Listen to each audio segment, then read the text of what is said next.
안녕하세요. 전선생의 1급 강사 차전이라고 합니다. 저희 이번 시간에서는 4월 10일자에 시행이 된 101회 기출문제 풀이에 대해서 진행해 보도록 하겠습니다.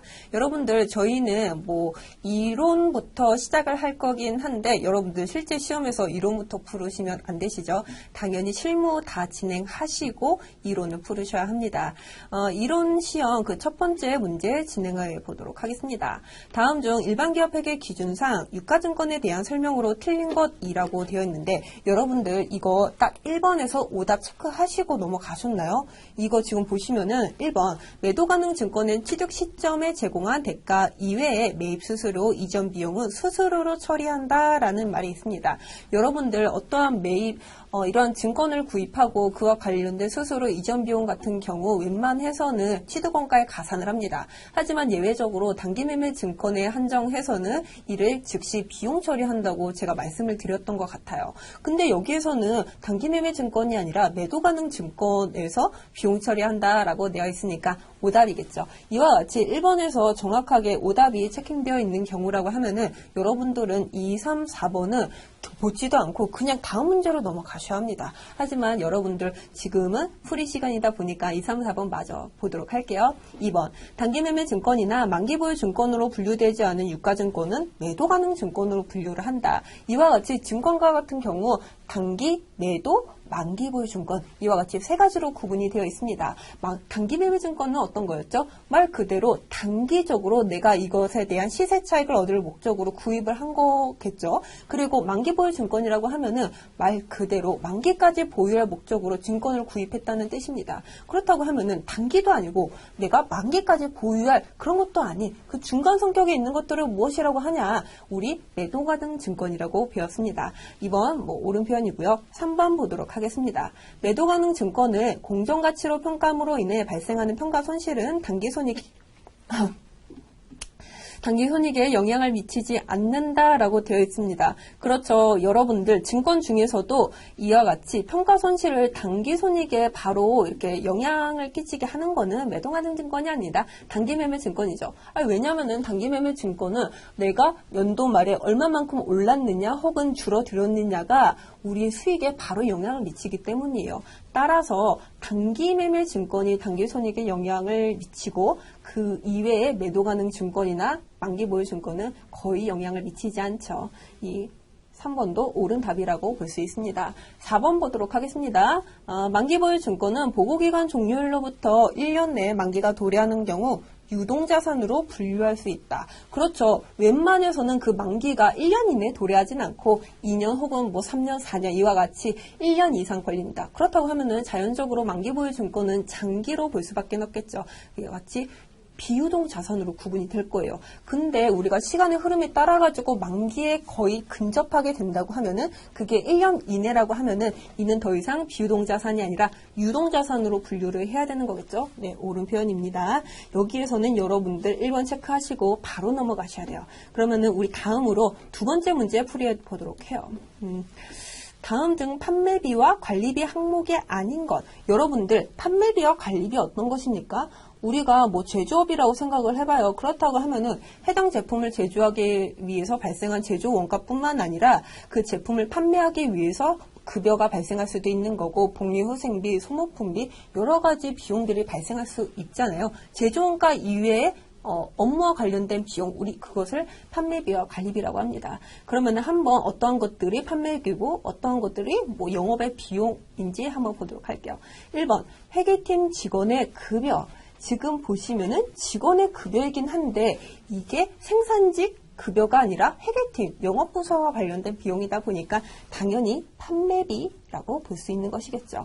두 번째 보도록 하겠습니다. 영업팀 직원의 출장비. 여러분들 출장비는 여비교통비로 처리를 한다고 했어요. 근데 이 여비교통비가 생산팀의 여비교통비가 아니라 영업팀의 여비교통비이기 때문에 당연히 판관비에 해당이 됩니다. 세 번째, 총무팀의 사무용품 구입비용. 여기에서도 사무용품 구입비용이라고 하면은 소모품 비용이라고 둘 수 있겠죠.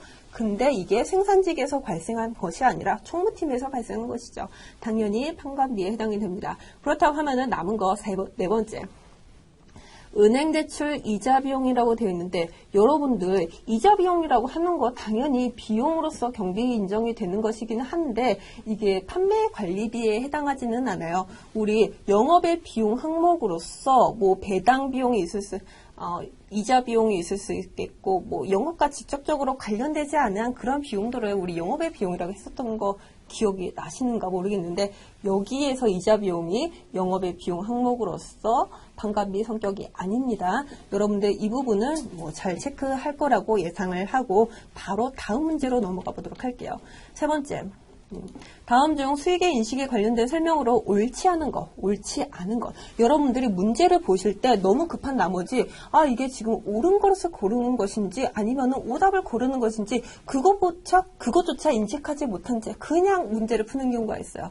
굉장히 기본적인 경우인 거죠. 이게 오답인지 옳은 답을 고르는 것인지 정확하게 여러분들이 인지를 하시고 문제를 풀으셔야 합니다. 한번 보도록 할게요.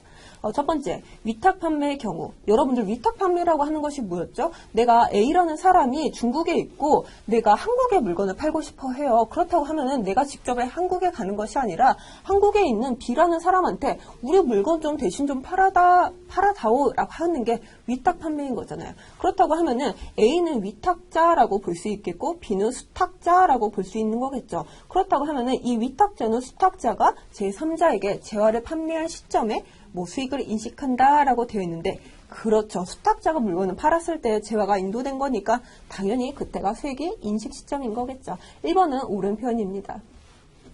두 번째, 상품권의 경우 상품권을 회수하고 재화를 인도하는 시점에 수익을 인식한다라고 되어 있어요. 그렇죠. 상품권을 내가 해당 상품권을 팔았다고 해가지고 재화로 보는 것이 재화 인도라고 보는 것이 아니라 재화에 인도하는 시점, 재화를 실질적으로 판매한 시점에 수익으로 인식을 합니다. 세 번째, 공연 입장료의 경우 행사가 개최되는 시점에 수익을 인식한다라고 되어 있습니다. 이와 같이 행사가 개최되는 시점뿐만 아니라 그 행사에서 진행되는 그 공연의 그 비중에 따라서도 약간 진행률적으로도 수익이 인식된다고 제가 말씀을 드렸죠. 근데 뭐 개최되는 시점도 맞는 표현이니까 3번도 옳은 표현이겠고 그러면은 네 번째가 옳지 않은 표현이겠네요. 봅시다. 일반적인 상품 또는 제품의 판매의 경우에는 대금을 회수한 시점에 수익을 인식한다.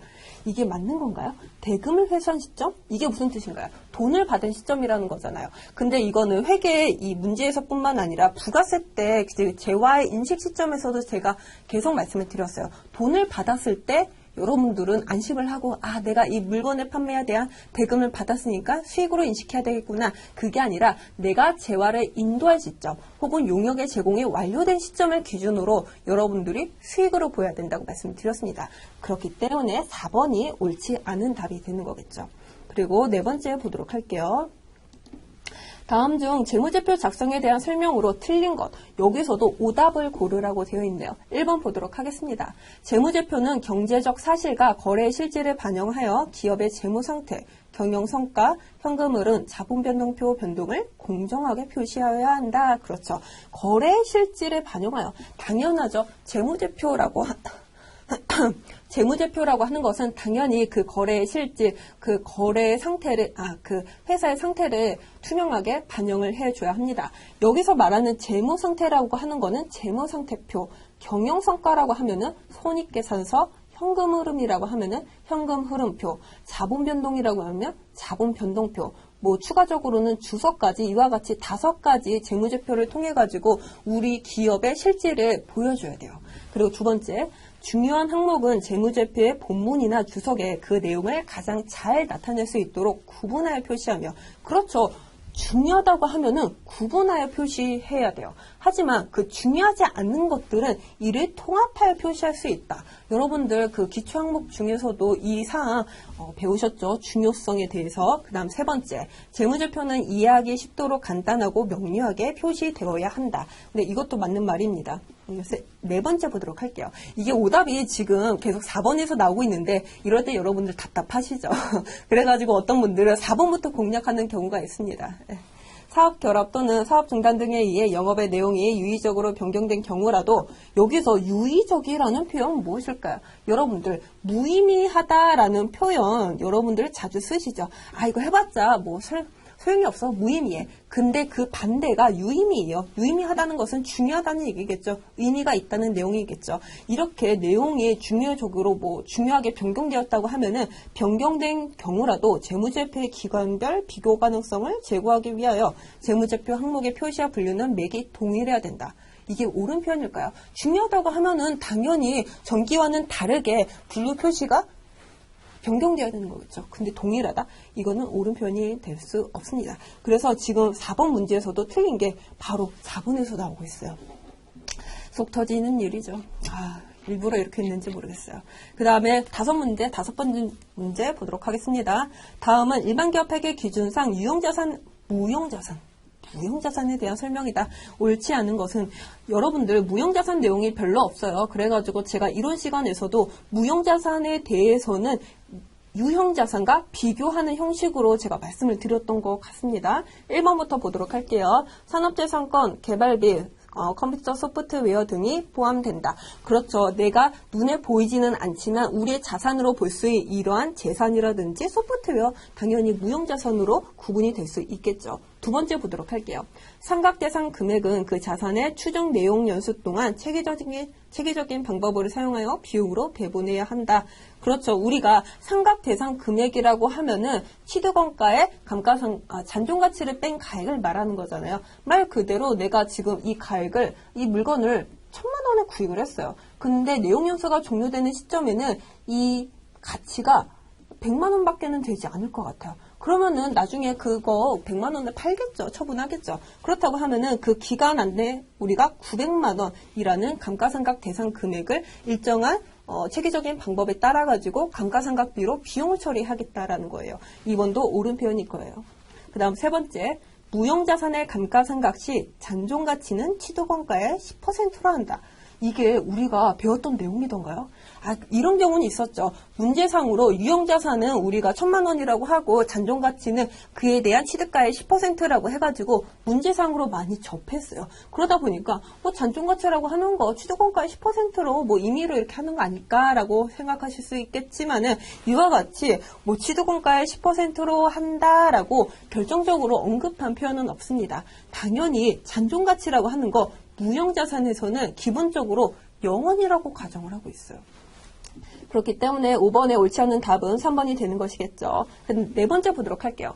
상각기간은 관련 법령이나 계약에 정해진 경우를 제외하고는 20년을 초과할 수 없다. 그렇죠. 5년 내지는 20년 아니면은 법령에서 정해진 경우에는 예외적으로 20년을 초과할 수 있다라고 하는 거고 5번의 답은 3번입니다. 다음 문제 넘어가 보도록 하겠습니다. 다음 중 제조원가의 항목이 아닌 것은 여러분들 제조원가라고 하는 거 새삼스레 다시 설명해 보도록 하겠습니다. 제조업을 영위하는 회사에서는 어떠한 제품을 만들기 위해서는 어떠한 원재료가 가장 대표적으로 투입이 되는 거죠. 가장 첫 번째로는 원재료. 당연히 우리가 어떠한 빵을 제조한다고 해봐요. 그러면은 거기에서 가장 대표적인 원재료라고 하면은 밀가루나 혹은 버터 같은 것들이 투입이 되는 거겠죠. 근데 우리가 밀가루, 버터 샀다고 해가지고 이게 뿅 하고 빵으로 이렇게 대체되던가요? 만들어지던가요? 그건 아니죠. 사람의 손을 거쳐야 됩니다. 그렇기 때문에 농우비가 들고요. 근데 우리가 빵을 다 사람 손을 거쳐서 만들진 않죠. 당연히 기계장치의 도움이 필요합니다. 우리 그런 것들을 그 이외의 비용이라고 해가지고 제조 간접비라고 하는 거죠. 이와 같이 제조원가에서는 크게 세 가지 원재료, 노무비, 제조 간접비와 같은 원가가 투입이 됩니다. 그렇다고 하면은 여기 1, 2, 3, 4번에서 세 가지 항목 이외의 것들을 우리가 추려야 되는 거죠. 한번 보도록 하겠습니다. 그 첫 번째, 생산시설의 전기요금. 이거는 원재료도 아니고 농업비도 아니에요. 하지만 우리가 그 빵을 만들기 위해 가지고 기계장치를 돌리고 시설을 돌려야 될 거예요. 그렇다고 하면은 당연히 전기요금 같은 것들은 제조간접비로 발생이 되는 거겠죠. 옳은 표현이고요. 두 번째, 공장 건물에 대한 감가상각비. 그렇죠. 공장 건물이래요. 이게 만약에 그냥 건물이 아니라 공장 건물이 아니라 그냥 사무실 건물이었다고 하면은 이는 판관비로서 제조원가가 아닐 거예요. 하지만 공장 건물이라고 하잖아요. 그렇다고 하면은 제조간접비로 우리가 넣을 수 있는 거겠죠. 세 번째, 판매직 사원의 특별상여금. 여러분들이 원했던 판관비가 나왔습니다. 여기서 판매직 직원의 급여라고 하면은 이는 뭐 800번대 급여로 처리를 해야 될 거예요. 그렇기 때문에 6번의 답은 3번이 되겠습니다. 그 다음 네 번째, 바로 비교가 되게끔 네 번째에서 생산직 근로자의 연말 상여금이라고 이와 같이 바로 나오고 있네요. 여기서 틀리시면 아닙니다. 안 됩니다. 이거 농업이로서 제조원가의 한 부분인 거죠. 7번 문제 보도록 하겠습니다. 다음 중 원가 행태에 대한 설명으로 옳지 않은 것은, 일단 그 첫 번째 보시면은 여러분들 조업도라고 하는 표현이 이게 1번부터 4번까지 계속적으로 나오고 있어요. 조업도 여러분들 어려우시죠? 그냥 여기서는 생산품이라고 생산량이라고 그냥 불러보도록 하겠습니다. 1번 보시면은 생산량이 증가하면 변동원가 총액은 증가한다. 우리가 빵을 만들면 만들수록 뭐 밀가루라든지 혹은 버터의 투입량은 늘어날 거예요. 맞는 표현입니다. 우리 이렇게 예를 들면서 설명을 해보도록 해요. 그러면은 여러분들이 이해하는데 조금 더 쉽게 와닿을 수 있을 것 같아요. 그 다음 두 번째, 생산량이 증가하면은 단위당 고정원가는 감소한다. 그렇죠. 우리 예를 들어서 생각을 해볼게요.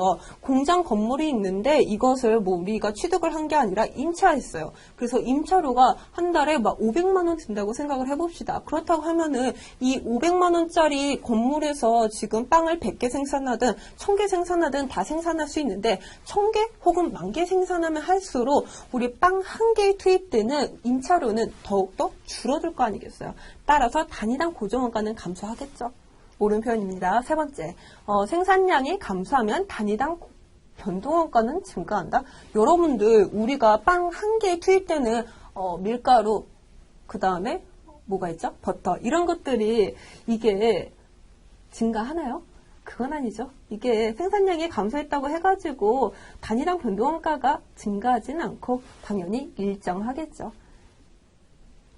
네 번째 보도록 하겠습니다. 그래서 답은 3번인 거고, 생산량과 관계없이 고정비 총액은 항상 일정하다. 그렇죠. 우리가 생산량을 뭐 100개 생산하든 혹은 10,000개 생산하든 상관없이 투입되는 임차료 500만 원은 동일합니다. 그 다음에 8번 보도록 하겠습니다. 다음 중 보조원가 원가의 배분 방법에 대한 설명으로 가장 옳지 않은 것은 1번 보도록 하겠습니다. 보조부분 원가의 배분 방법 중 보조부분 간의 용역수수 관계를 완벽하게 고려하여 정확하게 계산하는 방법은 상호배분법이다. 이거 여러분들 상호배분법, 그 다음에 뭐 그 다음 문장 보시면은 뭐 단계배분법, 직접배분법, 이 세 가지가 나오고 있는데 이거 원가 여러분들이 전산세무 2급을 공부하시면서 가장 비중 없게 공부하신 과목 중 하나일 거예요. 이거 한번 복습 좀 하고 넘어가 보도록 할게요. 상호배분법 여러분들 오랜만에 들으시죠? 상호배분법. 그 다음에 단계배분법 너무 오랜만에 들으시죠? 뭔지도 까먹었어요. 그 다음에 가장 간단한 방법으로는 직접배분법. 일단은 우리가 원가를 배분함에 있어가지고 보조 부분과 제조 부분이 있는데 보조 부분에 발생하는 용역수수 관계를 얼마만큼 인정하는지에 따라가지고 직접배분법, 상호배분법, 직접배분법, 단계배분법, 상호배분법이 있다고 제가 이 세 가지로 나뉘어서 이론 시간에 설명을 드렸습니다. 근데 여기서 가장 정확하게 원가 배분을 하는 방법은 상호배분법인 거고 그 다음으로는 단계배분법, 직접배분법이 가장 덜 정확한 방법이라고 말씀을 드렸죠. 그렇다고 하면은 반대로 우리가 가장 정확하게 원가 계산을 하는 거는 상호배분법이라고 하는데 그러면 당연히 비용도 많이 들겠고 뭐 사람 손도 많이 타겠고 복잡하겠죠. 대신 직접배분법은 가장 덜 정확한 방법인 대신 계산 방법도 아주 간단하고요. 그래서 여러분들이 전산세무 2급에서 원가 2파트 공부하실 때 상호배분법은 워낙 복잡하다 보니까 일단은 그 이론사항에 대해서 배우기는 했지만은 문제풀이로 접한 적은 없습니다. 그리고 직접배분법, 단계배분법까지만 여러분들이 봤었고요. 근데 지금 8번과 같이 이와 같이 배분 방법에 대한 내용을 문제풀이로도 나올 수 있겠지만은 이와 같이 이론 문제로도 나올 수 있다는 거. 그렇다고 하면은 이거 개념만 알면 풀 수 있는 거잖아요. 그래가지고 원가 어려워요. 그래가지고 여러분들이 가장 투입을 안 하는 과목 중 하나인데 그래도 어느 정도 투입을 하신다고 하면은 두세 문제는 건질 수 있는 거니까 여러분들 희망을 잃지 마시고 8번 같은 문제도 푸셔야 합니다. 그러면은 일단 뭐 상호배분법은 용역수수 관계를 완벽하게 고려한 거 그리고 가장 정확하고 그리고 비용도 많이 드는 방법이라고 제가 설명을 드렸죠. 1번은 뭐 맞는 표현입니다. 두 번째 보도록 할게요. 이 단계배분법, 이 단계배분법은 직접과 상호 사이에 있는 거예요. 한번 보도록 할게요. 단계배분법은 우선순위가 높은 보조 부분의 원가를 우선순위가 낮은 보조 부분에 먼저 배분하고 배분을 끝낸 보조 부분에는 다른 보조 부분 원가를 재배분하지 않는 방법이다라고 되어 있는데 단계배분법이 그래요. 일단은 내가 어떠한 보조 부분부터 배분할 것인지 문제상에 주어져 있고 더 이상 배분하지 않는 그러한 특이한 방식이 단계배분법이었죠. 근데 여러분들 단계배분법 내가 문제풀이 방식은 잘 이해하지 못하겠지만은 그 이론만 조금만 아신다고 하면은 이거 맞는 표현이구나 라고 간단하게 넘어갈 수가 있습니다. 세 번째, 직접배분법은 보조 부분 간의 일정한 배분 순서를 결정한 다음 그 배분 순서에 따라 보조 부분 원가를 단계적으로 배분하는 방법이다. 이게 어디서 봤던 내용이던가 단계배분법에 대한 설명 아니었나요? 그렇죠. 직접배분법은 우리가 보조 부분 간의 그 용역수수 관계 전혀 인정하지 않는다고 했어요. 근데 지금 설명은 직접배분법이 아니라 단계배분법이기 때문에 옳지 않는 거 오답이 3번에서 나오네요. 네 번째 맞춰 보도록 하겠습니다. 단계배분법은 보조 부분 간 상호 간의 용역수수 관계를 일부만 반영하는 방법이다라고 되어 있네요. 그렇죠. 직접배분법은 아예 인정을 안 하고 단계배분법은 순서 일부만 반영. 상호배분법은 완전 반영. 이 정도만 여러분들 알고 계시면 8번과 같은 문제는 무리 없이 풀 수 있을 거라고 생각을 합니다. 그 다음에 9번 문제 보도록 하겠습니다. 주식회사 동양의 원가 자료는 다음과 같다. 가공원가는 얼마인가? 여러분들 가공원가라는 표현 기억이 나실런지 모르겠는데 가공원가 어떤 것인지 지금 한번 복습해 보도록 하겠습니다. 가공원가라고 하는 것은 우리가 원재료를 제품으로 만들기 위해 가지고는 우리가 사람의 손도 필요하고 기계장치의 도움이 필요하다고 말씀드렸어요. 그렇기 때문에 노무비가 발생할 수도 있는 거고 그 다음에 제조간접비 이와 같이 두 가지가 투입이 된 걸 우리가 가공원가라고 합니다. 그렇다고 하면 여기에서 노무비는 무엇이고 제조간접비는 어떤 것들이 있는지 저희가 추려야 되는 거겠죠. 그 첫 번째 왼쪽 상단에 직접 재료 원가 구입액 보시면은 이게 애매모호해요. 직접 재료 원가 구입액이 50만 원이래요. 알았습니다. 이와 같이 원재료 50만 원 구입액을 이와 같이 티기정을 그려가지고 제가 표현을 했어요. 그 다음 두 번째 보시면은 직접 재료 원가 사용액이라고 해가지고 사용했다고 하면은 원재료 가액은 순수하게 투입이 된 거가 되다 보니까 감소하겠죠. 그래서 원재료는 자산의 티기정에서 대변으로 우리가 기입을 했습니다. 그 다음에 두 번째 줄 보시면은 직접 노무원가 발생액은 30만 원이라고 이와 같이 기재가 되어 있네요. 지금 노무비 발생액 30만 원을 제가 여기에서 따왔습니다. 그 다음에 두 번째 줄 오른쪽 보시면은 변동제조 간접원가 발생액 80만 원. 근데 여러분들 제조 간접 원가가 사실상 변동과 고정으로 나누어져 있다는 걸 여러분들 아셔야 돼요. 그렇다고 하면은 고정은 얼마인가? 한번 보도록 하겠습니다. 세 번째 보시면은 변동 제조간접 원가는 총 제조간접 원가의 50%이다. 그 말은 즉슨 총 제조간접 원가 160만 원이라는 뜻 아니에요? 이와 같이 160만 원 플러스 해가지고 결과적으로는 가공원가라고 하는 거 190만 원이구나 라고 여러분들이 계산할 수 있었던 거죠. 그렇다고 하면은 우리가 그 첫 번째 줄에 직접 재료원가 구입액 사용액 이거는 무엇이냐?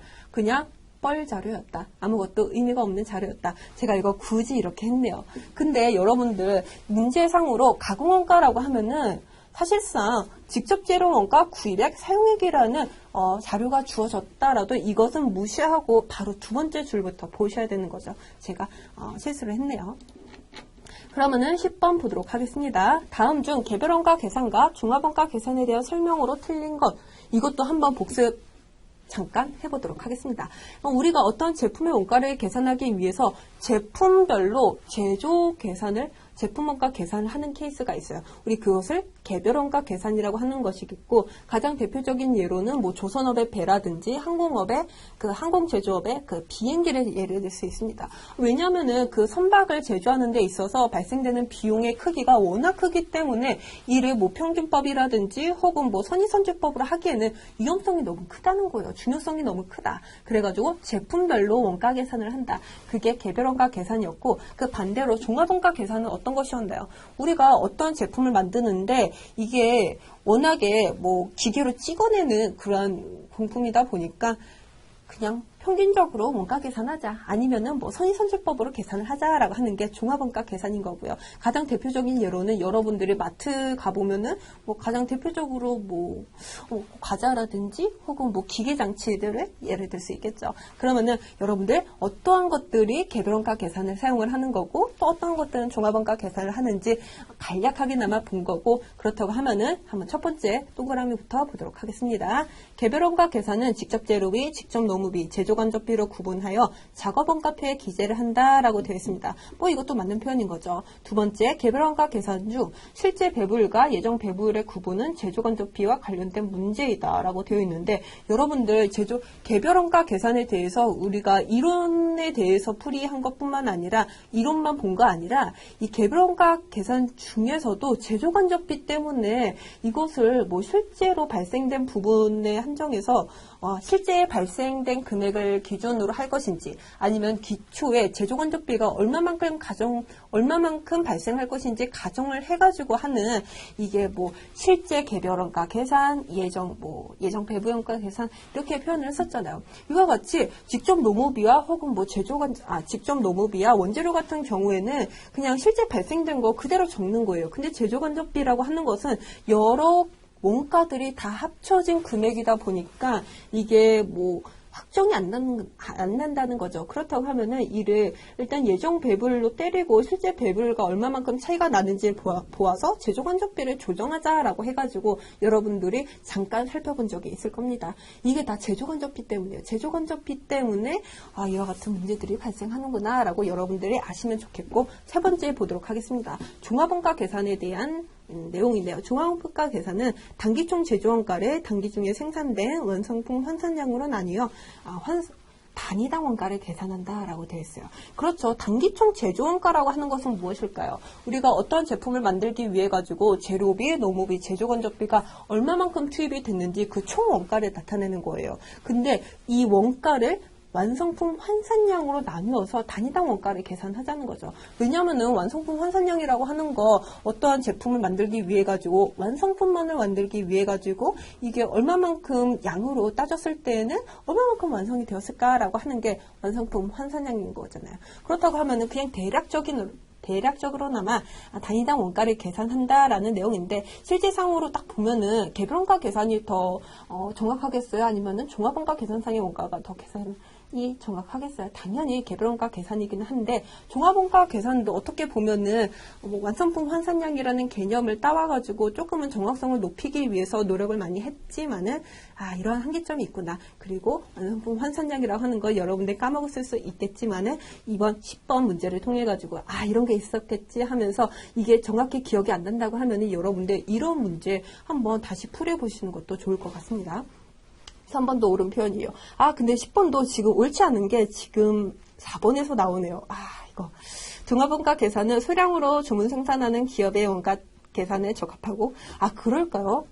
아니, 소량으로 주문하는 거라고 하면은 당연히 그 제품 한 개당 원가 계산을 하는 게 더 정확하지 않을까요? 소량이라고 하면은 뭐 선박업이라든지 항공기 제조가 들 수 있잖아요.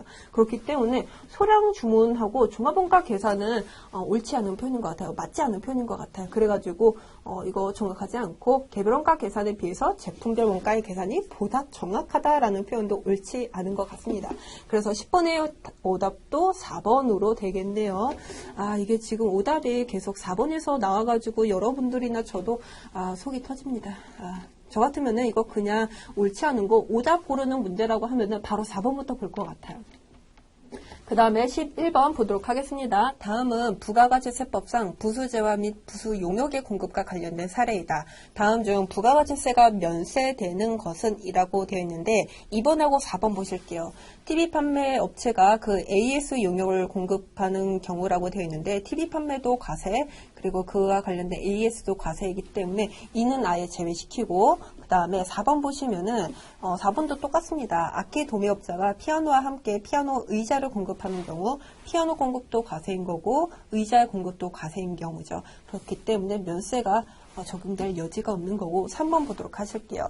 은행에서 업무에 사용하던 차량을 매각한 경우라고 되는데 은행의 업무라고 하면은 면세인 거죠. 그 다음에 차량의 매각은 이거 어떻게 면세를 볼까요? 과세를 볼까요? 이게 3번과 같은 경우가 가장 대표적으로 많이 예시를 드는 케이스고 문제에서도 자주 출제되는 문장이기 때문에 여러분들 이거는 웬만해서는 그냥 외워두시는 게 더 좋을 것 같아요. 지금 은행에서 차량을 매각하는 게 주 업무이던가요? 그건 아니죠. 은행에서 사용하고 있던 차량을 어쩌다가 판매가 이루어지는 경우잖아요. 일시적, 우발적으로. 그렇다고 하면은 차량의 매각이 이게 과세일지언정 과면세를 따지는 거는 주된 업종에 따른다라고 되어 있기 때문에 은행은 면세이기 때문에 차량의 매각일지라도 이를 면세로 계산서를 발급을 해야 된다는 내용이었습니다.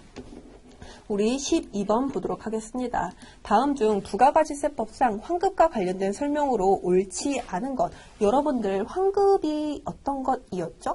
매출세액보다 매입세액이 더 큰 경우 우리가 환급을 받는다고 표현을 하잖아요. 1번 보도록 하겠습니다. 예정신고 시 일반 환급세액은 환급되지 않는다. 그렇죠. 우리가 부가가치세법상 예정신고도 하고 확정신고도 하지만 예정신고 시에 환급이 발생한다면은 이를 예정신고했다고 해가지고 환급을 해주는 게 아니라 확정신고 시 예정환급세액이라고 해가지고 납부세액에서 차감하거나 혹은 환급세액에 가산하는 형식으로 환급이 발생한다고 제가 말씀드렸던 것 같아요. 그래서 1번의 답은 옳은 표현인 거고 두 번째 보도록 하겠습니다.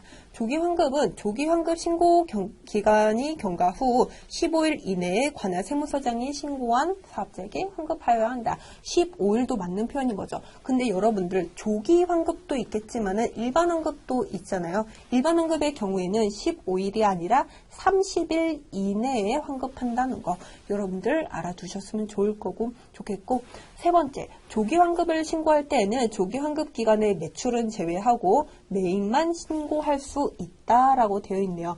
여러분들 부가가치세 신고를 할 때에는 그 기간에 발생한 매출 매입을 모두 빠짐없이 신고를 하셔야 됩니다. 그거는 조기환급이라고 해가지고 예외사항은 아니에요. 이때에도 환급액을 늘리기 위해서 매출을 누락한다거나 그런 거는 발생하면 안 되는 거겠죠. 따라서 매출 매입 모두 정확하게 신고가 이루어져야 한다는 거 이거는 뭐 맞는 해야 되니까 매입만 신고할 수는 없습니다. 옳지 않은 답이 3번이 되겠죠. 4번 보도록 할게요. 사업자가 사업 설비를 취득하였더라면 조기환급을 신고할 수 있다. 그렇죠. 여러분들 일반 환급과는 다르게 조기환급의 경우에는 영세율이 적용이 된다거나 혹은 이와 같이 큰 사업 설비를 취득을 한 경우 우리가 부가가치세 비용이 문제가 되기 때문에 문제가 되기보다는 부담이 되죠. 왜냐하면은 내가 10% 부가세를 30일 이내에 환급받기보다는 15일 이내에 환급받는 게 약간 현금 흐름에는 더 좋으니까 일단은 사업 설비를 취득했다라고 하면은 예를 들어 건물을 10억 원에 구입을 했다고 봅시다. 그렇다고 하면은 그와 관련된 부가가치세가 1억 원이잖아요. 그거를 30일 이내에 받는 것보다는 조기 환급을 통해 가지고 15일 이내로 빨리 받는 게 더 유리하기 때문에 이런 경우 조기 환급을 신고할 수 있는 것이겠죠.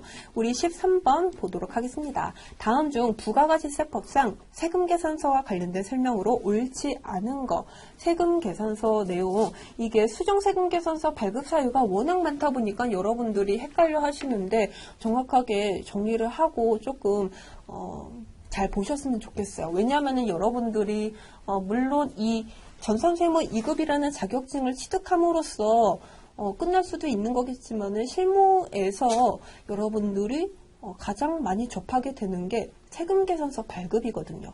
따라서 그 중에서도 수정세금계산서 사유들은 우리 꼭 좀 복습했으면 좋겠다라는 겁니다. 왜냐하면은 우리가 어떠한 제품을 판매를 하고 세금계산서를 발행을 하는데 이게 그냥 끝나면 좋겠지만은 환불이 발생할 수도 있는 거고 계약의 해제가 이루어질 수 있는 거고 그 이후의 사건들이 너무 많이 다양한 사유들이 발생을 해요. 그렇다고 하면은 이에 대해서 수정세금계산서를 어떻게 어느 일자로 발급해야 될 것인가가 굉장히 중요합니다. 실무상으로 굉장히 중요해요. 그래서 1번 한번 보도록 하겠습니다. 세금계산서 발급 후 계약의 해제로 재화가 공급되지 않아 수정세금계산서를 작성하고자 하는 경우에는 그 작성일은 처음에 발급한 세금계산서의 작성일로 기입을 한다라고 되어 있습니다. 여러분들 해제가 되었대요. 계약이 해제가 됐다고 하면은 내가 그 계약 그 작성 당시에는 그걸 몰랐겠죠. 그래가지고 일단은 내가 100만 원어치 이와같이 세금계산서를 발행을 했어요. 그렇다고 해가지고 해제됐다고 해가지고 그 당초 처음에 발급한 작성일로 우리가 뭐 수정을 하느냐? 그건 아닙니다. 해제가 발생한 날짜를 기준으로 마이너스 치면 되는 거예요. 우리가 계약서 작성했고 뭐 그 당시에 어떻게 세금계산서를 발급할 당시에 해제될 것까지 우리가 예측을 하겠어요. 그렇다고 하면은 사건이 발생한 일자를 기준으로 수정세금계산서를 발급을 하자는 거죠. 그다음 두 번째 보도록 하겠습니다. 세금계산서의 발급 의무자는 부가가치세가 과세 대상 재화 또는 용역을 공급하는 사업자이다.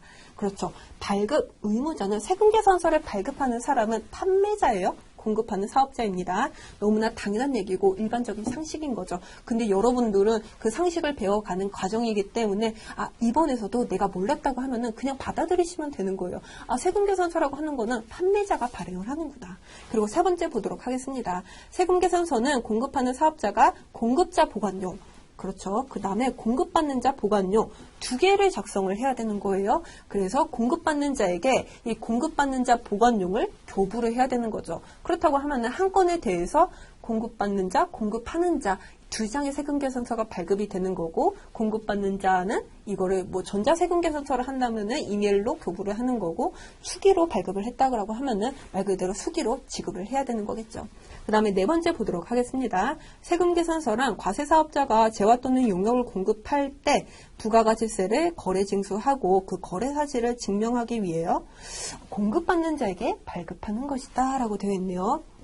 잠시만요. 이거 지금 제가 뭔가 잘못을 한 것 같은데 1번에서 제가 해제를 처음에 발급한 거라고 해가지고 저 오답이라고 말씀드렸는데 여기서 못 표시하고 갔네요. 13번의 답은 1번입니다. 옳지 않은 답이 1번에서 나왔어요. 이것처럼 지금 옳지 않은 답이 1번에서 나와주시면은 여러분들 딱 볼 것도 없이 2, 3, 4는 그냥 패스할 수 있는 건데, 제가 약간 실수를 해가지고 여기서 동그라미를 쳤네요. 근데 제가 해제는 해제한 날에 수정세금계산서를 발급해야 된다고 말씀을 드렸죠. 1번이 오답인 거고, 그 다음 14번 넘어가 보도록 하겠습니다. 지금 계속 11번부터 15번까지 5문제가 세법 문제예요. 여러분들 세법 문제 이론 파트가 많기는 한데 그 내용의 그 양에 비해서 문제가 5문제밖에 나오지 않다 보니까 여러분들이 힘이 빠져요. 근데 이 이론 문제를 여러분들이 중점적으로 할 필요는 없어요. 사실상. 왜냐하면 실기 배점이 더 크기 때문에. 근데 실기를 하다 보면 이론은 따라오기 마련입니다. 여러분들 11번부터 15번까지 마지막 파트이고 조금 힘이 빠질 수 있겠지만 더 힘을 내셔가지고 하셔야 된다는 거. 14번 보도록 할게요. 다음 중 소득세법상 과세 기준에 대한 설명으로 옳지 않은 거. 소득세법 얘기하고 있네요. 1번 보시면은 거주자가 사망 또는 국외로 이전한 경우를 제외한 소득세의 과세 기간은 1월 1일부터 12월 31일까지 1년으로 한다라고 되어 있습니다. 1번이 원칙인 거죠.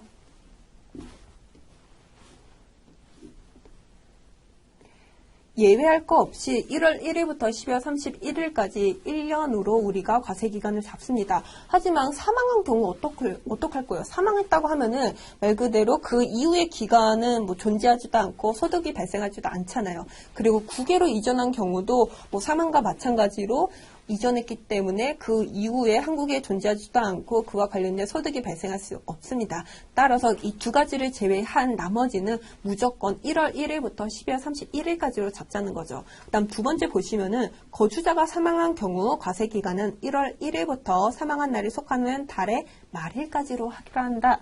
우리 사망한 날까지로 하는 거잖아요. 왜냐하면은 사망한 날의 기준으로 그 이후의 소득은 발생하지 않을 거니까. 이거 달의 말일까지라는 표현이 세법에서 많이 나오기는 하지만 여러분들은 정확하게 구분을 하셔야 합니다. 사망한 날, 그 다음에 뭐 국외로 이주한 날까지 소득 과세 기간을 잡는다는 거.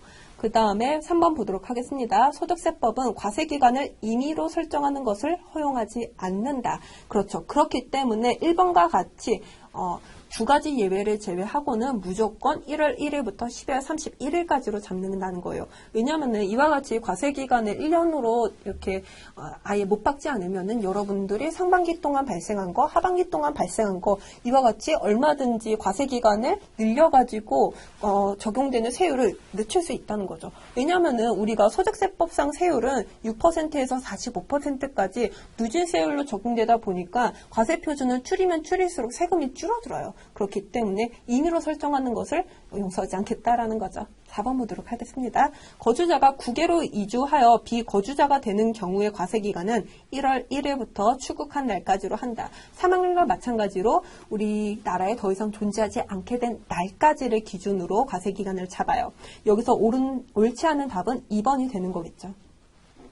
15번 보도록 하겠습니다. 다음 중 소득세법상 결손금과 이월결손금과 관련된 내용으로 틀린 것이라고 되어 있는데 1번 보도록 하겠습니다. 이월결손금은 해당 결손금이 발생한 과세기간으로부터 10년간 이월 공제한다라고 되어 있어요. 여러분들 10년이라는 건 알고 있기는 한데 그 단서조항이 있죠. 단 2010년 이후의 것들은 15년간 이월 공제한다라는 표현이 있었습니다. 그렇기 때문에 이 과세기간이 언제인지도 모르기 때문에 딱 10년이라고 못 박아서 설명할 수는 없는 거예요. 그래서 이거는 15년이 있기 때문에 일단 세모치고 넘어가시고 1번부터 2번부터 4번까지 확정된 오답이 없는 이상에서야 1번으로 답을 골라야 된다는 거죠.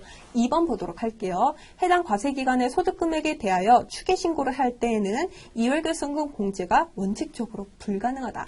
여기에서 여러분들 추계신고라는 표현이 있습니다. 여러분들 전산세무 2급이라는 이론 혹은 실무에서도 보겠지만은 추계신고라고 하는 것을 여러분들이 접할 길이 별로 없는 거죠. 실무상으로는 굉장히 많이 씁니다. 어떤 경우냐면은 우리가 매출이 수익이 100이라고 봅시다. 그렇다고 하면은 100에 얼마만큼의 비용을 떨 것인가 이것을 장부로 한다고 하면은 그 기간 안에 발생한 실제 경비를 넣는 거고 추계신고라고 하는 것은 우리가 도소매 업종이라고 해봅시다.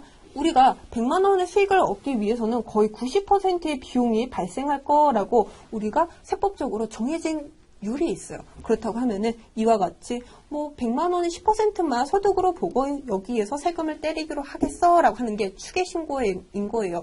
이와 같이 내가 소득금액의 일정 비율을 경비로 떨어졌는데 여기에 이월 결손금 이것까지 공제를 해줘야 돼? 그것까지는 투머치라는 거죠. 따라서 추계신고할 때에는 이월 결손금 공제가 불가능합니다. 이거는 맞는 표현인 거고요. 세 번째 보도록 하겠습니다. 부동산 임대업에서 발생한 이월 결손금은 부동산 임대업 이외의 일반적인 사업소득에서 공제할 수 없다. 그렇죠. 부동산 임대업은 부동산 임대업에서만 까야 돼요. 하지만 보시면은 가로 안에 주거용 건물 임대업 이게 주택과 관련된 결손금이라고 하면은 다른 사업소득에서 깔 수는 있는 건데 여기서는 제외라고 되어 있으니까 옳은 표현인 거겠죠. 네 번째 보도록 할게요. 해당 과세기간에 결손금이 발생하고 이월 결손금이 있는 경우에는 이 과세기간에 결손금을 우선적으로 공제를 하고 이월 결손금을 공제한다라고 되어 있습니다. 이게 세법에서 웬만하면 선의선출법으로 과세기간별로 먼저 발생한 것부터 차감하긴 하는데 여기에서는 반대예요. 이번 연도에 발생한 불부터 끄기로 하고 그 다음 쌓인 것부터 다 순서적으로 차감을 하자는 얘기겠죠. 여러분 여기서 실수를 하시면 안 됩니다. 15번의 답은 2번이고 우리가 지금 101에 기출문제에 대한 이론 파트는 다 진행을 했습니다. 여러분들 1번부터 15번까지 그닥 어려운 내용은 없었던 것 같아요. 그래가지고 여러분들 15번 15문제 중에서도 적어도 10문제 내지는 11문제? 12문제 정도는 맞추셨길 바라며 그 다음 시간 실무 해설에서 뵙도록 하겠습니다. 수고하셨어요. 안녕하세요. 전산세무 1급 강사 차지원입니다. 이번 영상에서는 101의 이론 풀이에 이어서 실무 해설 풀이할 건데 실무는 프로그램상과 같이 진행을 하는 거다 보니까 여러분들도 실무 프로그램 기출문제 어떻게 설치하고 진행하는 건지 간략하게나마 짚고 넘어가 보도록 할게요.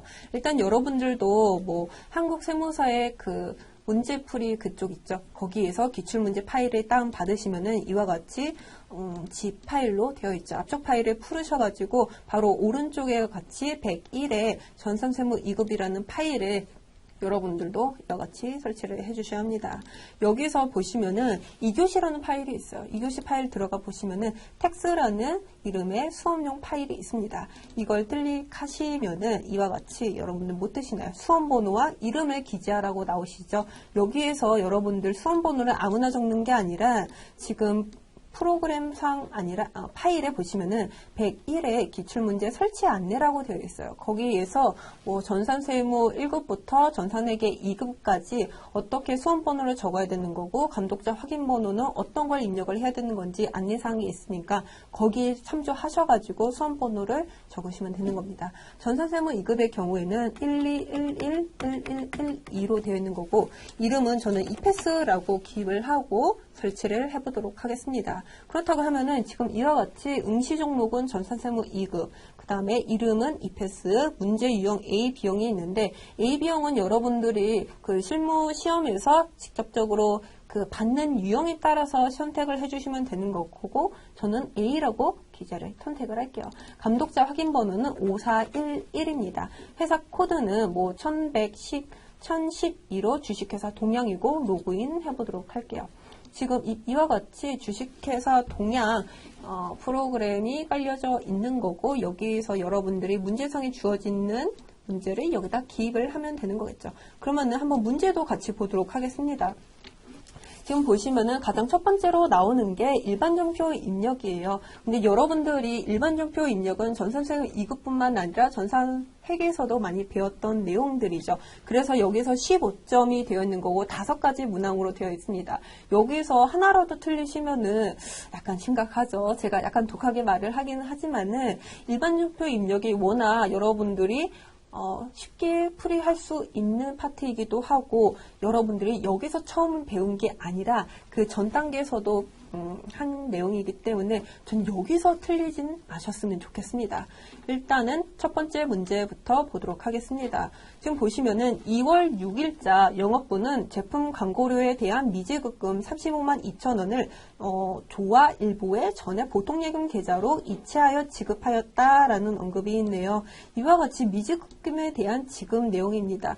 지금 이는 당연히 부가가치세와 관련이 없는 내역으로서 일반정표 입력에 여러분들이 기입을 해주셔야 되는 거겠죠. 일자가 2월 6일자입니다. 지금 보시면은 미지급금이 일단 설정되어 있었고 이에 대한 미지급금을 보통예금 계좌로 이체하는 거를 차변과 대변으로 여러분들이 일반정표 입력에 기재를 해주셔야 돼요. 일단은 미지급금을 대체 지급하는 거다 보니까 부채의 감소, 부채는 원래 대변이었는데 이를 감소하는 거다 보니까 차별이 와야 되는 거겠죠.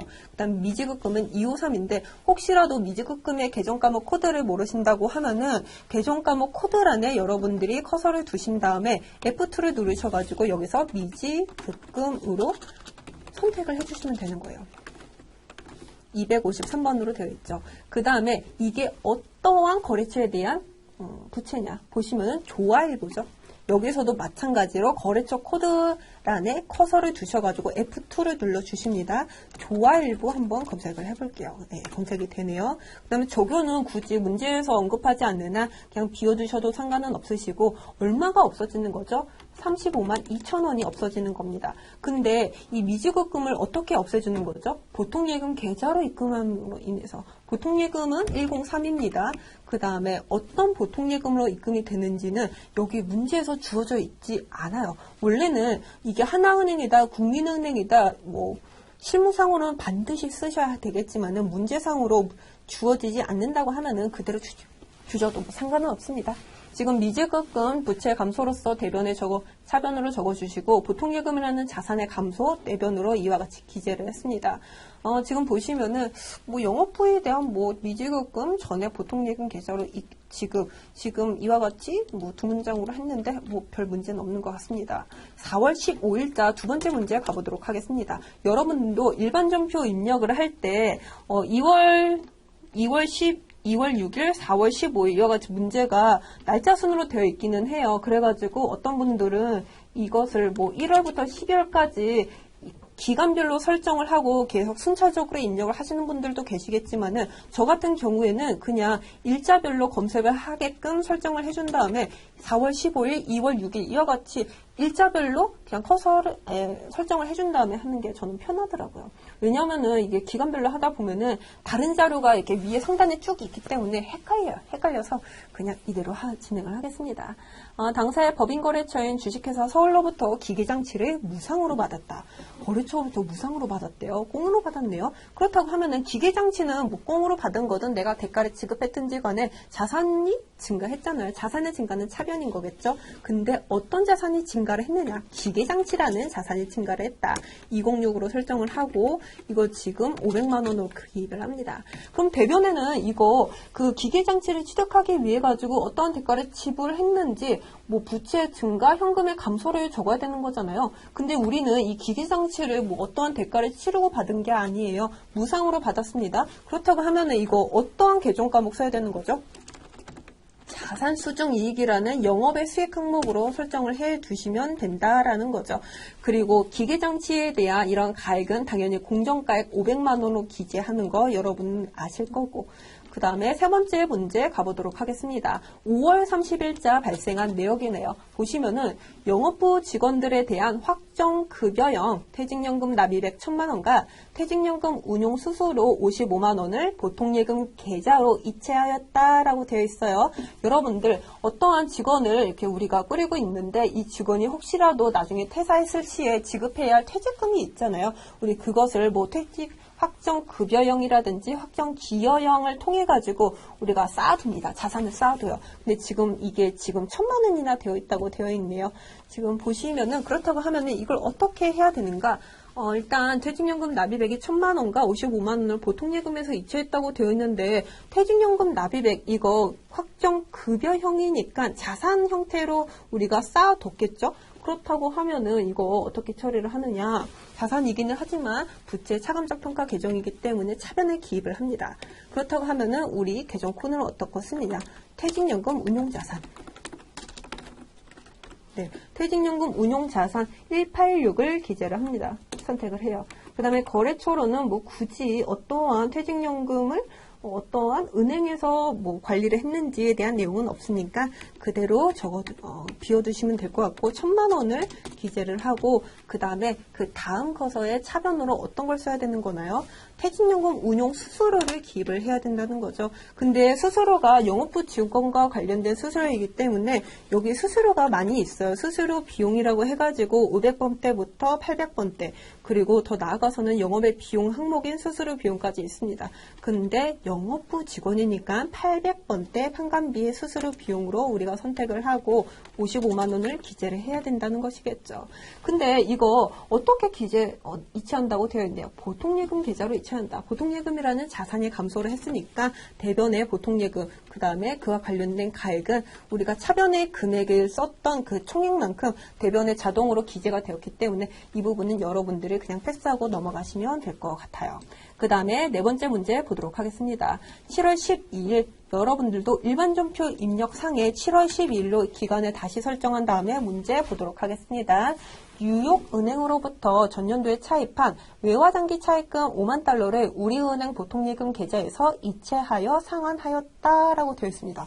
근데 지금 보시면은 전년도에 차입했대요. 근데 전년도 언제 차입했는지는 몰라요. 근데 이게 외화와 관련된 차입금이다 보니까 무조건 연도 말에 기준 환율로 우리가 설정을 해줬다라는 거죠. 그렇다고 하면은 일단은 5만 달러와 관련된 전년도의 기준 환율은 무조건 1,192원인 거예요. 그래가지고 이와 관련된 외화 차입금을 올해 7월 12일달로 상환을 하려고 딱 보니까 이게 지금 환율이 올랐나요? 내렸나요? 딱 보면 내렸죠. 내렸습니다. 그렇다고 하면은 환율이 내려갔으니까 우리 입장에서는 차입금을 지급할 금액이 적어진 거죠. 그렇다고 하면 차익이 발생할 것 같기는 한데 이래 일반전표 입력에 한번 적용을 해보도록 하겠습니다. 지금 차변 보도록 할게요. 외화장기 차입금이라고 되어 있는데 장기 차입금. 외화장기 차입금이라는 별도의 계정 과목이 있기 때문에 30으로 선택을 하시면 될 거고 거래처가 뉴욕 은행이 있는지 검색을 해보고 있네요. 그래서 적용해 주시고, 그러면은 여기서 금액이 들어갈 게 얼마이냐? 왜냐하면 얼마이냐? 5만 달러에 1192원을 계산한 값이죠. 여러분들은 여기에서 바로 계산을 하기 위해서 계산기를 가지고 가셔야 돼요. 근데 저는 계산기가 없기 때문에 여기 오른쪽에 이 계산기를 사용해 보도록 하겠습니다. 5만 달러 곱하기 얼마인 거죠? 1192원인 거죠. 그러면은 이게 지금 원화로 따졌을 때는 5,960만 원인 거예요. 원래는 5,960만 원짜리 외화 장기 차입금이 있었습니다. 근데 이거 지금 갚으려다 보니까 지금 현재의 기준 환율이 1,150원으로 뚝 떨어졌어요. 그렇다고 하면은 우리 7월 12일자의 기준 환율로 갚아야 되기 때문에 보통 예금으로 실질적으로 나가는 거는 얼마인 거죠? 1,150원 곱하면은 5,750만 원인 거예요. 그렇다고 하면은 이게 지금 차익이 얼마나 발생하나요?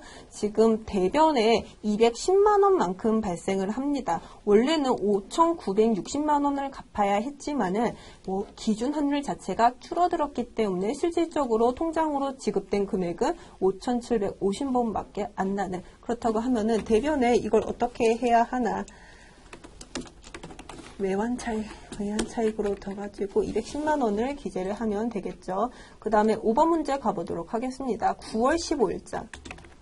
마지막 문제네요. 전기의 대산 실업의 파산으로 인하여 대손 처리하였던 외상매출금 110만 원이 전액 현금으로 회수되었다라고 되어 있네요. 지금 근데 보시면은 여러분들이 주의해 주셔야 할 게 이 파산해서 대손 처리했던 외상매출금 과 관련된 부가가치세 어떻게 처리했는지 가로 안에서 한번 살펴보셔야 합니다. 보시면은 대손세 공제를 받았어요.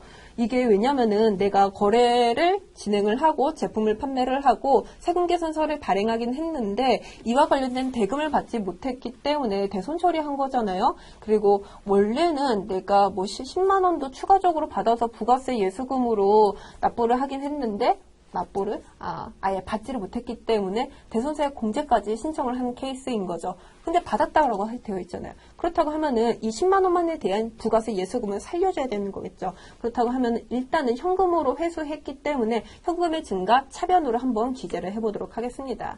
현금의 증가니까 차변으로 110만 원을 기재를 해줍니다. 그 다음에 여러분들이 그 다음으로 주의를 해주셔야 되는 게 이게 대손 처리했던 이 외상매출금 그 당시에 대손 삼각비로 떨었는지 혹은 대손 충당금으로 떨었는지 전혀 상관하지 않고 무조건 대손 충당금으로 다시 살려준다고 말씀을 드렸죠. 근데 외상매출금에 대한 대손 충당금이다 보니까 외상매출금 이게 118번이에요. 그렇다고 하면은 그와 관련된 대손 충당금은 거기에 1을 더한 109번으로 기재를 해야 된다는 거죠. 근데 이거 지금 어디에 대한 대손 충당금인가요? 대산실업. 거래처까지 걸어주시고 여기에 110만 원이 아니라 100만 원만 살려주시면 되는 거예요. 그 나머지 10만 원은 무엇이냐? 부가세 예수금인 거죠. 네가 그렇게 대손세 공제받았던 10만 원 돈으로 받았으니까 다시 토해내야지 라는 겁니다.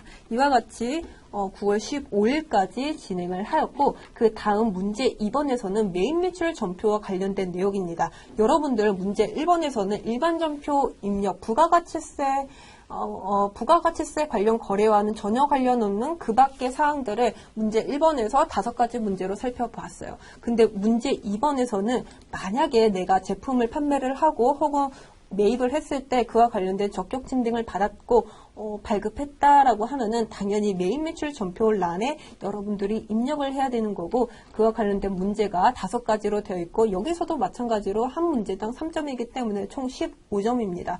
근데 제가 문제 1번에서도 말했다시피 여기서도 웬만해서는 다 맞춰주셔야 돼요. 여기서 실수가 일어난다는 거는 여러분들이 약간 실력이 부족하다라는 뜻이에요. 훈련이 부족하다라는 뜻입니다. 그렇기 때문에 웬만해서는 좀 숙지를 하셔가지고 100% 다 맞춰주셨으면 좋겠습니다. 그렇다고 하면은 7월 19일 문제부터 함께 진행해 보도록 하겠습니다. 여러분들 제 말만 듣고 그냥 화면만 보지 말고 여러분들 직접 프로그램 상으로 직접 입력하시면서 하는 게 본인의 실력 향상에 더 도움이 돼요. 그렇기 때문에 그냥 보기보다는 같이 참여하면서 진행을 하시는 게 저는 그렇게 말씀을 드리고 싶습니다. 그렇다고 하면은 여러분들도 메인 매출 전표 입력 홈페이지 창 다 띄웠고 진행해 보도록 할게요. 여기에서 7월 19일자인 거고 문제 보도록 하겠습니다.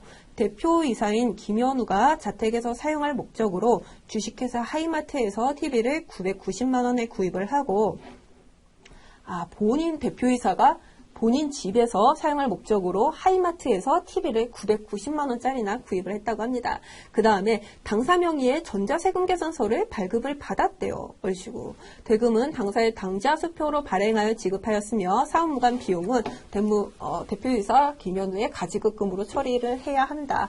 그렇죠. 법인회사의 경우에는 업무와 관련된 내용이라고 하면은 당연히 비용으로 떨고 다 공제를 해주기는 하지만은 이거 지금 자택에서 사용할 목적으로 우리가 구입을 한 거잖아요. 그렇다고 하면은 사업과 관련 없는 비용이기 때문에 불공으로 둬서 그와 관련된 부가세 공제는 철저히 막아야 되는 거겠죠.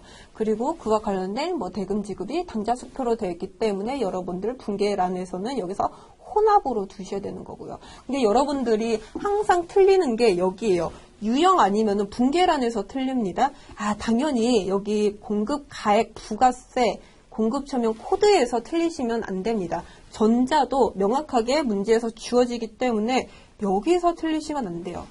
여기는 기본사항인 거고 틀린다고 하면은 유형 아니면은 분계거든요. 여기서 여러분들이 착각을 많이 하시죠. 그리고 조금 복잡한 케이스도 있고 하니까 그냥 여러분들은 유형이라고 하면은 적격 증빙이라고 생각을 해 봅시다. 여기는 적격 증빙을 해두는 곳이에요. 그리고 분계는 그 결제 방법에 대한 내용입니다. 지금 7월 19일자 적격 증빙을 어떤 걸 받았죠? 전자세금 계산서를 받았죠. 그래가지고 지금 매입이니까 51번으로 여러분들이 코드를 설정하려고 해요. 근데 51번은 사업과 관련된 내용들만 공제를 받을 수 있는 거잖아요. 근데 여기 문제상으로 자택에서 사용할 목적이라고 되어 있으니까 51번이라고 두지 마시고 54번으로 두시고 그 다음에 결제 방법으로는 지금 당자수표로 발행을 했기 때문에 현금 아니죠. 외상 아니죠. 그렇기 때문에 그 이외의 항목인 혼합으로 두어서 그 대변의 항목이 당자 예금으로 여러분들이 새롭게 설정을 해주셔야 된다는 거예요. 이거 두 가지만 조금 유념해 주시면은 메인 매출 전표에서 틀릴 건 없다고 봐요. 한번 보도록 하겠습니다. 지금 유형이 51번이 아니라 54번인 거죠. 불공입니다. 근데 불공 54번과 같이 여러분들이 선택을 하시면은 하단에 불공 사유를 선택을 해주셔야 돼요. 불공 사유가 어떤 것인가? 일단 다 기입을 하고 선택을 보도록 하겠습니다. 품목 수량 단가에 대한 내용은 없고요. 지금 공급가액은 얼마로 하느냐? 지금 900만 원을 기재를 하고 그러면은 부가세 10%가 자동으로 기재가 됩니다. 하이마트에서 구입을 한 거죠. 그리고 이거 지금 전자세금 계산서를 발급받았다라고 되어 있으니까 옆표시 해두시면 될 것 같고 그 다음으로 불공제 사유가 여기서 드디어 활성화되네요. 사업과 관련이 없는 지출인 거죠. 근데 혹시라도 2번 이외에 다른 사유가 해당이 된다고 하면은 여기서 더블 클릭을 하셔가지고 팝업창에서 여러분들이 선택을 해주시면 되는 거예요.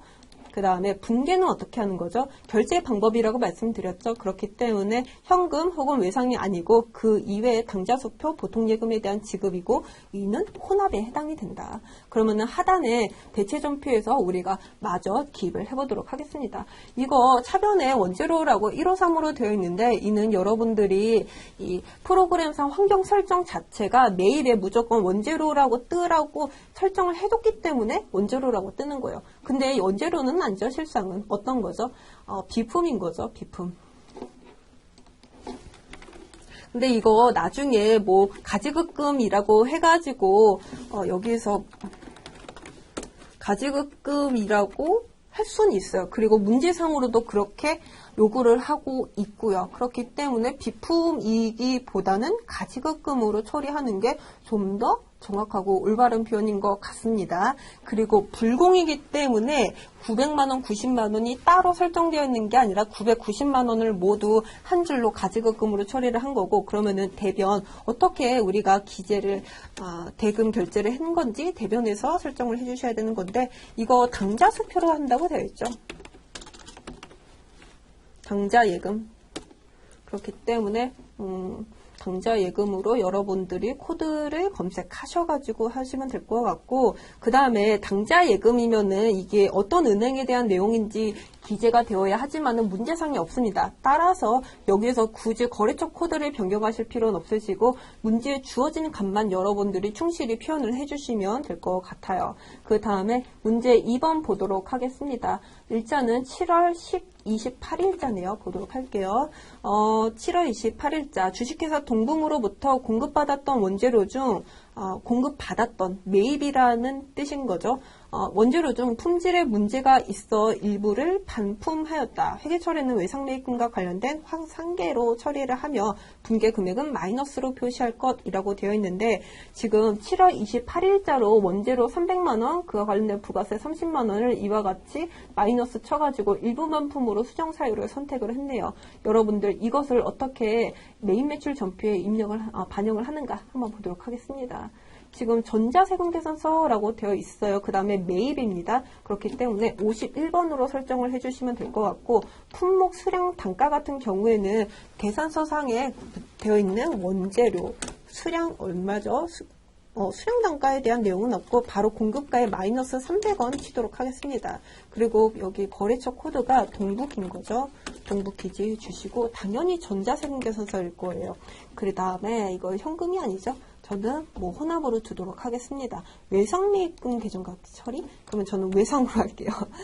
그러면은 하단에 보시면은 지금 차변에 부가세 대급금, 그 다음에 원재료에 대한 내용이라고 되어 있는데, 마침 이와 관련된 매입 자체가 원재료이기 때문에 굳이 계정 과목 코드를 변경하지는 않을게요. 그리고 지금 우리가 상단에서 애초에 공급가액과 부가세에 마이너스를 쳤기 때문에 하단에서도 바로 마이너스로 이렇게 기재되어 있는 거, 수정세금 계산서로 여기 있는 것 여러분들 확인하실 수 있습니다. 지금 주식회사 동붕 매입이고, 그 다음에 분계금액은 마이너스로 표시가 되어 있고, 전자세금 계산서, 여기서 제가 틀린 값은 없는 것 같습니다. 다음 문제 보도록 하겠습니다. 8월 1일자에 대한 내용인데요. 여러분들도 8월 1일로 기간 다시 설정해 주셔가지고 문제 다시 풀어보도록 하겠습니다. 공장에서 사용할 목적으로 주식회사 협성과 기계장치를 구매 계약 체결하고 계약금 550만원을 우리카드로 결제하였다라고 되어 있습니다. 일단은 기계장치 구매 계약을 체결을 했는데 약간 선급금 형식으로 550만원을 미리 지급한 케이스인 것 같아요. 근데 결제는 지금 카드로 되어 있는 거고, 근데 지금 보시면은 이게 지금 우리 카드로 결제되어 있대요. 그리고 세금계산서를 다시 발급받았다라는 그런 표현이 없기 때문에 이게 적격 증빙은 무엇인 거죠? 카드인 거죠. 근데 이게 지금 50만 원이 붙은 걸 봐서는 과세예요. 그렇다고 하면은 우리 하단에 매입인 거죠. 계약을 체결하고, 그러면은 매입 중에서 어떤 게 되어 있나요? 57번 카드 과세, 57번 여러분들이 클릭을 하시면 될 거고, 품목 수량 단가는 내용이 없기 때문에 바로 여기서 550만원 기재하겠습니다. 왜냐하면은 우리가 세금계산서와는 다르게 카드나 혹은 현금영수증, 그리고 컴퓨터 같은 경우에는 공급가액에 공급 대가를 적어야지만 바로 안분이 된다는 거, 그 정도는 여러분들이 알고 계실 거예요. 그 다음에 이게 어느 거래처와 관련된 내용이었죠? 협성. 그 다음에 전자세금 계산서, 이 여부는 없는 거죠. 왜냐하면 카드잖아요. 전자라는 여부가 있을 수 없겠죠. 신용카드사 어디였나요? 우리카드였던 거죠. 신용카드사 하단에 보시면은 이 활성화 표시에 우리카드라고 기재 클릭을 하시고, 분계는 어떻게 설정을 해야 되는가? 미지급금인 거죠. 외상이 아닙니다. 미지급금은 외상과 다르기 때문에 혼합으로 두시고, 우리가 어떻게 처리를 할까? 우리 지금 보시면 하단에 원재료라고 되어 있습니다. 이거 원재료인가요? 기기장치 구매 계약을 체결하고 계약금 명목으로 50만 원을 선급금 형태로 준 거 아니겠어요? 그렇다고 하면은 여기에서도 선급금이라고 131 코드로 재설정하시면 될 것 같고, 대변으로는 우리 카드로 결제를 했기 때문에 보통 카드의 지급의 경우에는 미지급금으로 회계를 처리합니다. 그 다음에 그와 관련된 거래처 코드도 당연히 우리 카드로 해야 되겠고요. 왜냐면은 550만 원 우리 카드로 결제해야 되기 때문에 당연히 설정, 재설정해 주시면 될 것 같고, 그 다음 8월 12일자 네 번째 문제 보도록 하겠습니다. 8월 12일자 여러분들도 일자 다시 설정해 주시고 함께 한번 풀어보도록 하겠습니다. 영업에 사용하던 차량을 매각하고 아래와 같이 전자세금 계산서를 발급하였다. 해당 차량의 취득가액은 3천만 원이며 매각 당시의 감가상각 누계액은 1,200만 원이다. 본인이 영업 목적으로 사용하던 차량을 팔게 되었다라는 뜻인 거잖아요. 지금 공급받는 자가 서울로서 지금 주식회사 동양이 해당 전자세금 계산서를 발행한 케이스인 거예요. 그렇다고 하면은 여러분들 어떻게 해야 될까요? 이 유형은 매출이고 전자세금 계산서, 그렇다고 하면은 11번으로 여러분들 설정을 해주셔야 되는 건데, 품목 수량 단가는 당연히 이 문제상에 주어져 있는 해당 가액을 그대로 적어 두셔야 됩니다. 차량 운반구 수량은 1개고 단가가 1,300만 원입니다. 이와 같이 적으면 수량 곱하기 단가가 공급가액란에 그대로 반영이 되어서 1,300, 그와 관련된 10%가 자동적으로 부가가치세 130만 원으로 기재가 됩니다. 그 다음에 그 거래처가 주식회사 서울인 거죠. 그 다음에 당연히 전자세금 계산서일 거예요. 그 다음에 분계는 어떻게 하느냐. 이거 차량이 재고되고 그와 관련된 가액, 그리고 그 차량의 장부가액과 내가 얼마만큼 받았는지에 따라서 유형자산 처분 손실로 잡을 것인지 이익으로 잡을 것인지 그 차액을 결정해주는 회계처리를 하단으로 해줘야 되는 거잖아요. 그렇다고 하면 이거는 혼합이 되겠습니다. 일단은 여러분들 하단에 혼합으로 두셨으니까 제품 매출? 그 제품 매출이던가요? 여러분들 영업 목적으로 사용하던 차량을 그냥 어쩌다가 판매하는 케이스인 거잖아요. 제품 매출이라는 건 있을 수 없습니다. 근데 지금 내가 과세 대상이 되는 차량을 매각했기 때문에 130만 원이라는 부가세 예수금은 살려둬야 돼요. 그렇다고 하면은 우리 대변에 이 제품 매출 이거 한번 수정해 볼게요. 차량 운반구. 이게 지금 취득가액이 얼마였죠? 3천만 원. 근데 지금 보시면은 차량이 매각이 되면은 그와 관련된 꼬다리 계정가뭐 감가상각 누계액도 같이 없애 주셔야 돼요. 그게 가액이 1,200만 원인 거고, 당연히 그와 관련된 감가 누계액이니까 플러스 1을 한 209번으로 1,200만 원? 네. 1,200만 원으로 기재를 해 주셔야 되는 거겠죠. 그 다음 그러면은 지금 차량의 재고는 했어요. 그 다음에 우리가 돈을 어떻게 받을지에 대한 내역을 우리가 차변에 기재를 해야 되는 거잖아요. 돈과 관련된 내역은 전자세금계산서 내역 중에서도 가장 하단에 나옵니다. 일단은 우리가 받을 돈은 1,430만 원이에요. 1,430만 원인데 이 가액 중에서 일단 현금은 200만 원으로 미리 받았어요. 그렇다고 하면은 그 나머지 가액이 지금 외상 미수금으로 되어 있거든요. 이게 잠시만요. 이게 왜 이렇게 될까? 잠시만요. 보이네요. 일단은 200만 원을 현금으로 받았고 그 나머지 가액은 외상 미수금으로 나중에 받을 거예요. 근데 이게 왜 미수금이냐, 외상 매출금도 아니고, 당연하죠. 우리가 어떤 제품이나 상품을 판매한 게 아니고 어쩌다가 차량 운반고 기기장치를 판매한 케이스이다 보니까 정상적인 영업활동 이외에서 발생한 그런 자산인 거예요. 채권인 거예요. 그럼 당연히 외상 미수금인 거죠. 그러면은 그걸 한번 우리가 하단에 대체전표에 한번 표시를 해볼게요. 일단은 차변에 현금으로 두가지고 현금 200만 원 받은 거는 기재를 해 주셔야 되는 거겠죠. 그리고 그 나머지 가에 얼마로 받을 건가요? 미수금 얼마로 받을 거죠? 공상 미수금이 아니죠. 잠시만요. 120번으로 해가지고 1230만 원을 받으셔야 돼요. 그렇다고 하면은 일단은 내가 차량을 매각한 거에 대한 제거, 내가 얼마를 받을지에 대한 그 돈과 관련된 내역, 이와 같이 차변과 대변을 기재를 했어요. 그렇다고 하면은 그 나머지는 뭐가 남았느냐, 내가 이 차량을 매각해가지고 손실을 받느냐 혹은 이익을 받느냐, 그거를 마지막으로 해줘야 되는 거 아니에요? 근데 지금 보니까 지금 대변에 3,130만 원, 차변에 보시면은 2,630만 원이 되어 있는데 이 차량이란다. 봅시다. 마이너스, 플러스죠. 3,130만 원. 여기서 마이너스를 쳐가지고 2,630만 원을 해가지고 도대체 얼마만큼의 차익이 발생했느냐. 500만 원만큼의 차익이 발생했다라고 되어 있는데 지금 500만 원 차익이 지금 차변에서 난 거죠. 그렇기 때문에 차변에서 흑자가 발생했다고 하면은 손실인 거죠. 따라서 여기서 지금 저희는 차변에 유형자산 처분 손실 500만 원 기재하고 넘어가 보도록 하겠습니다. 지금 문제 4번에 대한 문제풀이는 다 진행을 한 것 같아요. 그 다음에 5번째 8월 16일자 보도록 하겠습니다.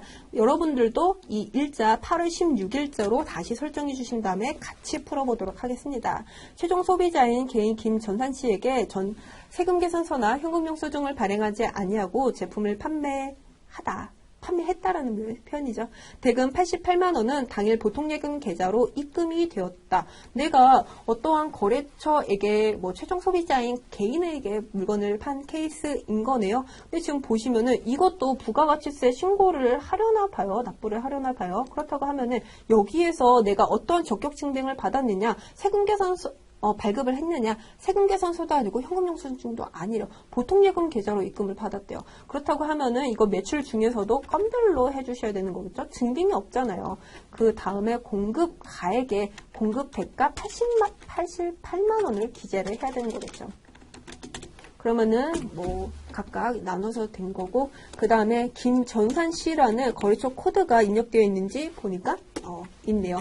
이거 한번 보시면 될 것 같고, 당연히 보통예금 계좌로 입금이 되었다 보니까 현금 아니고 외상매출금 아니기 때문에 혼합으로 주셔야 합니다. 3번 혼합으로 주시고, 그 다음에 제품 매출이던가요? 제품을 판매했다는 표현이 되어 있으니까 대변에 제품 매출 80만 원이라고 그냥 둬도 상관없을 것 같아요. 그렇다고 하면은 우리 차변에 이 가액을 어떠한 수단을 통해서 받았느냐가 차변에 기재될 내용이기는 한데, 보통예금 계좌로 입금을 받았다라고 되어 있죠. 그래서 88만 원 자산의 증가 차변으로 기재를 해주시면 될 것 같습니다. 이와 같이 여러분들 메인 매출 전표와 관련된 5가지 문제 살펴봤고, 여기서 일단 마무리하고 그 다음 문제 3번 진행해 보도록 하겠습니다. 저희 그러면은 그 첫 번째로 1번부터 풀어보도록 하겠습니다.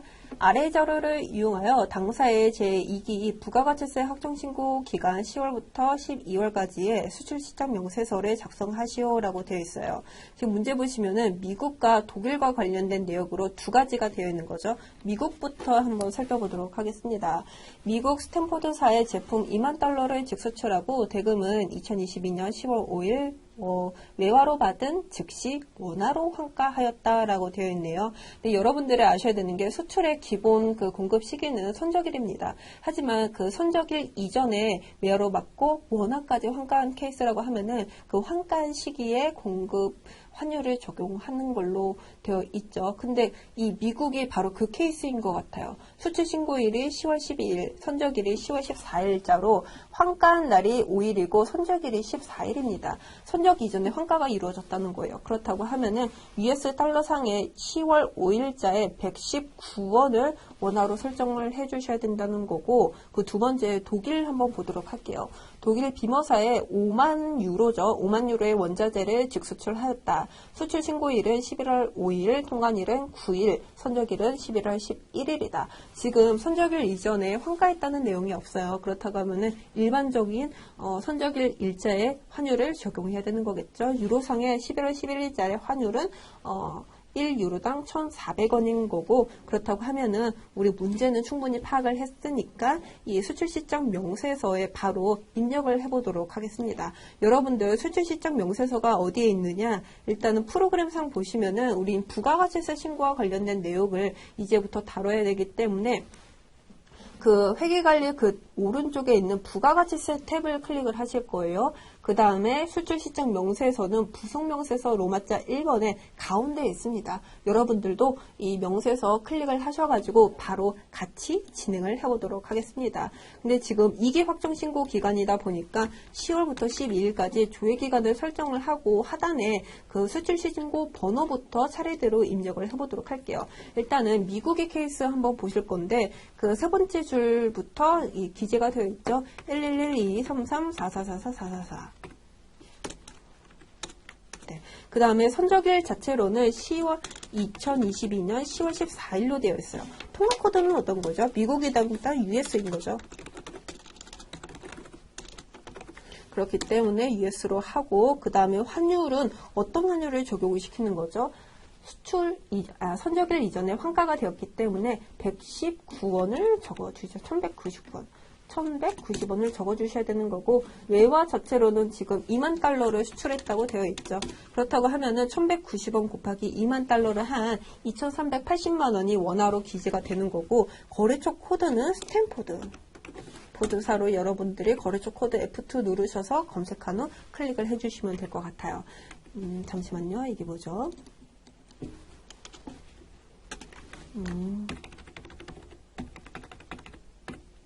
네. 그 다음 두 번째, 우리 독일과 관련된 내역 기재를 해보도록 하겠습니다. 여기서 지금 수출신고 번호는 221233444444. 그 다음에 선적일자로는 2022년 11월 11일자인 거고, 유로인 거죠. 그 다음에 환유로는 우리가 선적일 11월 11일자에 140원을 기재를 해 주시면 될 것 같고, 외화로는 5만 유로입니다. 그래가지고 1,400원에 5만 유로를 곱한 한 7천만 원이 원화로 기재가 될 거예요. 근데 여기 거래처 코드가 어디 있냐? 비모사라고 되어 있네요. 비모. 그래가지고 이와 같이 여러분들이 수출신고 번호부터 거래처 명까지 그대로 기입을 해주시고, 상단에 뭐 저장이나 혹은 마감까지 해주시면 더할 날이 없겠죠. 그 다음으로는 그 다음 문제 보도록 하겠습니다. 지금 보시면은 기존에 입력된 자료 또는 불러온 자료는 무시하고 아래의 자료를 이용하여 2022년 제1기 확정신고 기간에 부가가치세 신고서를 작성하시오라고 되어 있습니다. 근데 지금 약간 조건이 있네요. 세부담 최소화를 가정하고, 이 세부담 최소화 나왔다는 뜻은 그 전자신고 세액공제를 받을 수 있다고 하면은 그것까지 받으라는 뜻입니다. 그 다음에 부가가치세 신고서 이외에 과세표준 명세 등 기타 부속 서류의 작성은 생략한다. 왜냐하면은 여러분들 그 부가가치세 신고서 서식 보시면은 이와 같이 되어 있어요. 근데 여기서 부가가치세 신고서 지금 4월 1일부터 6월 30일까지 설정을 하고, 그 중간에 이 숫자를 기입한다고 해가지고 끝나는 게 아닙니다. 그 상단에 F4 과표명세 보실까요? 이거 한번 여러분들도 클릭을 해보실게요. 과표명세 클릭을 해보시면은 여기에 이게 확정이고 예정인지, 아니면은 환급이 발생했다고 하면은 어느 은행 계좌로 받을 건지, 그 다음에 과세, 면세 사업별 수익 금액을 이와 같이 그 코드별로 금액을 기재를 해주셔야 되는 거거든요. 이것까지 완료해야지만 부가가치세 신고서 작성이 완료되었다고 말할 수 있어요. 근데 이 문제에서는 그것까지 요구를 하지 않는다는 거죠. 그 다음에 뭐 제시된 자료 이외의 거래는 없으며 세액공제를 받기 위해서 전자신고를 할 예정이다. 전자신고 세액공제 10,000원 공제를 받겠다라는 거예요. 그렇다고 하면 우리 매출 자료부터 보도록 하겠습니다. 지금 첫 번째로 전자세금계산서 발급 과세 매출액이라고 해가지고 2억 원이 발생했네요. 그러면은 세금계산서와 관련된 내용이다 보니까 1번란에 바로 2억 기재해 주시면 될 것 같고, 그 다음 두 번째 신용카드가 3,300, 현금용수증이 2,200이라고 되어 있잖아요. 근데 신용카드와 현금용수증은 매출과 매입과 마찬가지로 세트예요. 그렇기 때문에 여러분들 5천만 원이라고 기재를 해주시면은 그와 관련된 부가가치세 500만 원 자동으로 기재되는 거. 근데 여러분들이 이 금액을 볼 때 주의해 주셔야 할 사항은 이게 부가가치세가 포함된 금액인지 혹은 별도인지 구분을 해 주셔야 된다는 거죠. 왜냐하면은 지금 2억 원 같은 경우에는 부가세가 별도이기 때문에 그냥 과세표준에 2억 원을 적은 거고, 지금 신용카드 매출액 같은 경우에는 부가세가 포함된 금액이기 때문에 각각 300만 원, 200만 원을 차감을 한 5천만 원을 기재를 한 겁니다. 그 다음에 네 번째 보시면은 직수출액이 2천만 원이 있는데, 이게 내국 신용장이나 혹은 구매 확인서에 의한 그런 영세 매출이 아닌 것 같아요. 그래가지고 영세 중에서도 기타란으로 2천만 원 적겠습니다. 그 다음 다섯 번째, 2021년 제2기 부가가치세 확정신고 시 대손세액공제를 받았던 외상매출금 200만 원을 전액 회수하였다. 그 말은 즉슨 지금 200만 원 공제 받았던 거 다시 토해내라는 뜻이거든요. 그렇다고 하면은 우리 대손세 가감란에 여기 200만 원 기재를 해주셔가지고 납부세액을 늘려주셔야 되는 거예요. 근데 지금 보시면은 맨 마지막 줄, 2022년에 소멸시효가 완성된 성담에 대한 외상매출금. 이게 무슨 뜻이냐? 내가 원래 성남의 제품을 판매했을 당시에는 이 1,100만 원 돈을 받을 줄 알고 세금계산서를 발행을 했는데, 이게 소멸시효가 완성돼가지고 더 이상 돈을 받을 수 없게 된 거잖아요. 그렇기 때문에 당연히 그 100만 원에 대한 부가가치세는 당연히 부담을 덜어주기 위해서 차감을 해야 된다는 거겠죠. 그게 대손세 가감입니다. 그렇기 때문에 원래는 200만 원 납부할 줄 알았더니만 이 투명시효 완성으로 인해서 200만 원에서 100만 원을 차감을 한 100만 원만 이와 같이 대손세 가감에 살려두시면 될 것 같습니다.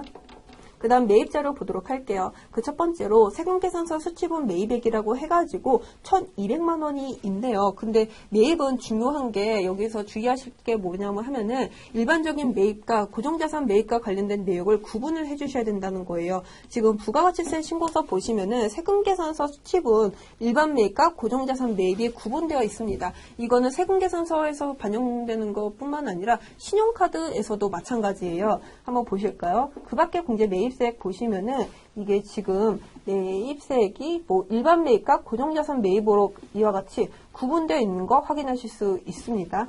매입은 무조건 고정자산 매입은 뭐 없는지 따로 없는지 그거를 뭐 적격증빙마다 다 기재를 해주셔야 된다는 거죠. 그럼 한번 보도록 할게요. 1억 2천만 원이 이게 모두 일반 매입인 것인가 보면은 그 세금계산서 수취분 매입액 중 1억 원은 과세상품 구입과 관련된 매입액이며 2천만 원은 토지 자본적 지출과 관련된 매입액이래요.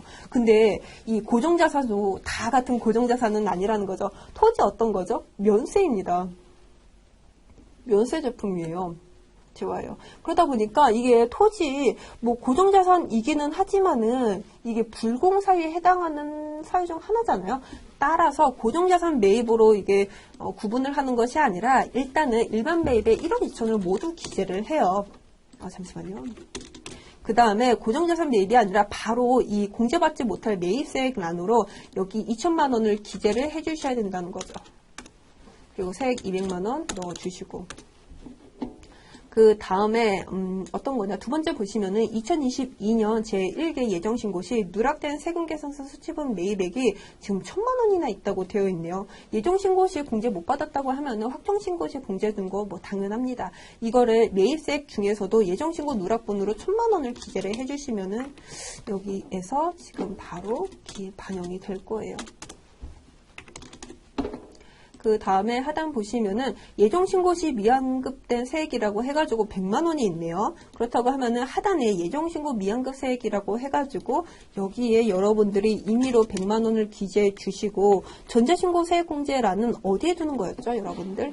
여기에 전자신고 세액공제는 오른쪽 란에 여러분들이 만원으로 별도로 기재를 해 주셔야 된다는 점입니다. 이와 같이 매출과 관련된 매입, 그 다음에 예정신고 시 환급이 발생했지만은 원칙적으로 예정 때 환급이 발생하더라도 환급을 안 해주고 확정신고 시 납부세액에서 차감을 하거나 환급 시 가산하는 형태로 환급이 이루어진다는 거. 그 다음에 전자신고했기 때문에 전자신고 세액공제 만원 정해진다는 거 이와 같이 기재를 하고 저장까지 누르시고 여러분들 실무에서는 마감까지 쳐주셔야 합니다.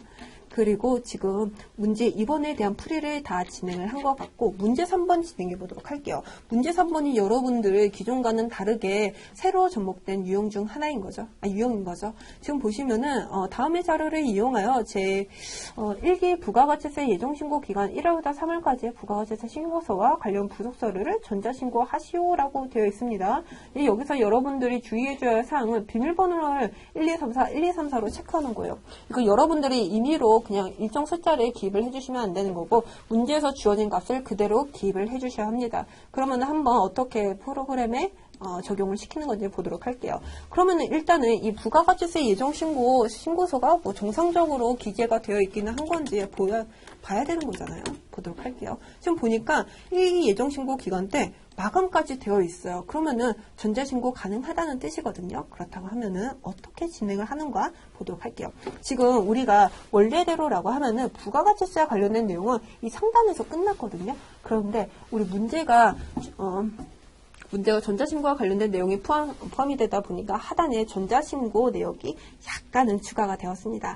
여기서 전자신고 클릭을 해보시고 지금 1기 예정과 관련된 내용이고 지금 3번까지 하는데 문제에서 지금 보시면은 이게 홈택스 전자신고 변환용으로 진행을 하고 그 3번에서 또 주의해 줄 사항은 납세자 자진신고라는 거예요. 본인이 이런 K랩 프로그램을 이용하고 세무대리인을 거치지 않고 본인이 직접 부가가치세를 문제를 신고할 수도 있는 거잖아요. 따라서 여기 문제에서 세무대리인이 아니라 납세자 자진신고라고 여러분들이 설정해 주시면 될 것 같고 계속 엔터를 클릭을 하시면은 이와 같이 주식회사 동향과 관련된 그 회사 코드가 하나 설정되어 있는 걸 확인할 수가 있어요. 근데 아직 제작까지는 되진 않았죠. 마감일자 우리가 부가가치세 신고서 당시에 마감된 거 확인하셨고 아직 제작은 되어 있지 않다 보니까 제가 제작까지 해보도록 하겠습니다. 제작 어디서 하느냐? 상단에 보시면은 F4 제작이라고 되어 있죠. 이거 클릭을 해주시면은 이게 팝업 창이 뜨는 거죠. 비밀번호는 어떻게 할 것인가? 문제에서 주어진 1234, 1234. 이와 같이 기재를 하시고 확인까지 눌러주실게요. 전자신고 데이터 제작이 완료되었습니다. 라고 뜨는 거고 그렇다고 하면은 여러분들은 전자신고라는 페이지에서는 할 건 다 하셨고 그 다음으로는 그 하단에 국세청 홈택스 전자신고 변환 교육용이라고 있어요. 원래는 홈택스 홈페이지 직접 방문을 해가지고 해야 되는 건데 그것까지는 하실 필요는 없으시고 일단은 어떻게 하느냐 일단은 홈택스 들어가셔가지고 본인의 아이디 비번이나 공인인증서로 로그인 하셔야 되는 거고 메뉴 선택, 전자신고, 세금신고까지 해주셔야 된다는 건데 글쎄요 이걸 굳이 제가 다 해야 돼. 잠시만요. 여기 있네요. 교육용이라고 팝업창이 따로 떴고 여기서 여러분들 찾아보기 클릭을 하실게요. 확인 눌렀고 찾아보기 여기 일단은 이게 지금 K랩이라는 별도의 프로그램 화면을 만들어 가지고 나타내고 있는 건데 그 오른쪽 보시면은 찾아보기라고 있습니다. 파일을 찾아보셔야 돼요.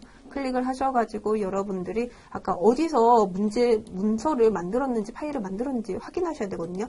이거는 그 문제상이 어떻게 저장이 되어 있는 건지 확인을 하셔야 될 거고 일단은 파일명은 로컬 디스크 C라고 되어 있네요. 로컬 디스크 C. 문제상으로 되어 있고 원래대로라고 하면은 여기 문서상에 디스크 C라고 저장이 되어 있을 텐데 잠시만요. 이거 제가 다시 가볼게요. 전자신고란에 어떻게 제작을 해야 되는지 제작 누르시고 여기서 1234 1234 1234 확인까지 누르셔가지고 근데 여기서 어느 파일에 어느 장소에 저장을 할 건지 설정을 할 수가 있거든요. 근데 여기서는 그냥 단순히 데이터 제작이 완료되었다라고 하고 그 저장된 데이터가 어디에 위치되어 있는지는 나타내주고 있지는 않아요. 근데 실무상으로는 되어 있습니다. 그래서 문제에서 주어진 해당 이 파일 로컬 디스크 C에서 우리 이걸 검색을 해야 되는 거거든요. 일단은 검색했다는 걸 가정을 깔고 여러분들이 진행을 해주시면 되는 거겠죠. 지금 보시면은 일단은 여기서는 확인을 누르시면 될 것 같고 찾아보기를 클릭을 하신 다음에 파일을 찾으셔가지고 열기를 누르시고 형식 검증하기, 그 다음에 내용 검증하기를 통해 가지고 마지막으로는 결과적으로는 파일 제출하기까지 클릭을 해주시면 되는 거예요. 이와 같이 2점짜리 문제 그냥 거저먹는 문제였습니다. 제가 지금 오류가 발생해가지고 제가 마지막까지 진행해 보지는 못하겠지만은 여러분들 PC나 노트북에서 진행할 수 있으니까 여기로 마감하고 넘어가 보도록 하겠습니다. 그 다음으로는 문제 4번이에요. 결산자료와 관련된 내용인 건데 결산 12월 31일자로 자동 결산인지 수동 결산인지에 따라 가지고 여러분들이 매입 매출 전표 혹은 결산자료 입력상으로 기재를 할 수 있다는 거죠. 근데 굳이 결산자료 입력에서 여러분들이 반영하기보다는 바로 빠르게 일반 전표 입력란에 기재를 할 수도 있거든요. 근데 이게 실무상으로는 약간 차이점이 있다 보니까 실무상으로는 직접 기입하는 게 있을 수 있겠고 이와 같이 결산자료 입력을 통해 가지고 기재를 하는 경우도 있겠구나 라고 알고는 둡시다. 그렇다고 하면은 문제 1번부터 한번 보도록 하겠습니다. 미국에 소지한 거래처 세슬라와의 거래로 발생한 외화 매상 매입금이 3,630만 원이 있대요. 근데 지금 보시면은 그 가로 안에 달러라고 3만 달러가 있네요. 이게 계산되어 있다. 근데 지금 보시면은 외화 같은 경우에는 채권 채무와 관련된 내역 당연히 결산이 현재 기준환율로 재설정해 주셔야 된다는 거잖아요. 근데 이게 지금 계산기 지금 두드려 보시면은 잠시만요. 일반 전표 입력 한번 보실게요. 무조건 결산자료 입력 인의가 12월 31일자로 설정해 주시면 될 것 같고 계산기 두드려 보면은 3,630만 원 나누기 3만 달러 해보면은 이게 지금 이 외화 외상 매입금의 현재 환율로는, 결산일 이전의 환율로는 1210원으로 되어 있는 걸 확인하실 수 있어요.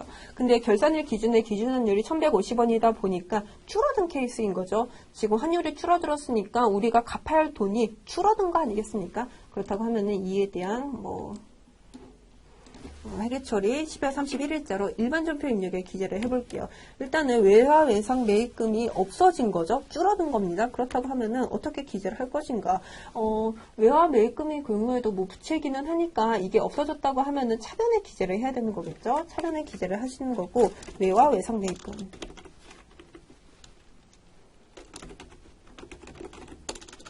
지금 외상 매입금이라고 있기는 하지만은 외화 외상 매입금은 없네요. 그냥 251로 설정하고 넘어가 보도록 하겠습니다.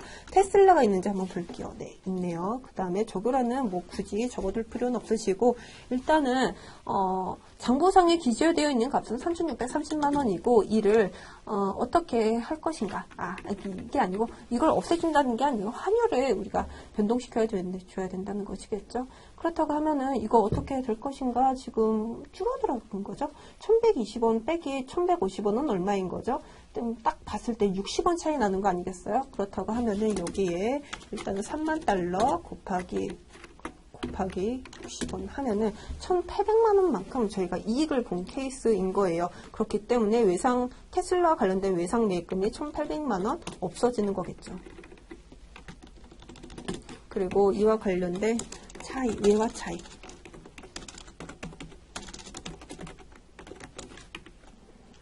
이익으로서 180만원 기재해 주시면 될 것 같습니다. 그 다음에 다음 문제 보도록 할게요. 아래 자료를 이용하여 정기예금과 관련된 단기 기간 경과분 이자에 대한 회계 처리를 하시오라고 되어 있습니다. 예금액은 2억인 거고 7월 1일부터 시작이 됐네요. 지금 올해 기간에 발생한 이자는 7월 1일부터 12월 30일까지 6개월치에 대한 내역이에요. 그 다음에 연 이자율은 2%인 거고, 그렇다고 하면은 1년 동안 발생한 이자는 얼마인 것인가? 2억 원 곱하기 얼마로 할까요? 2%라고 하면은 이게 지금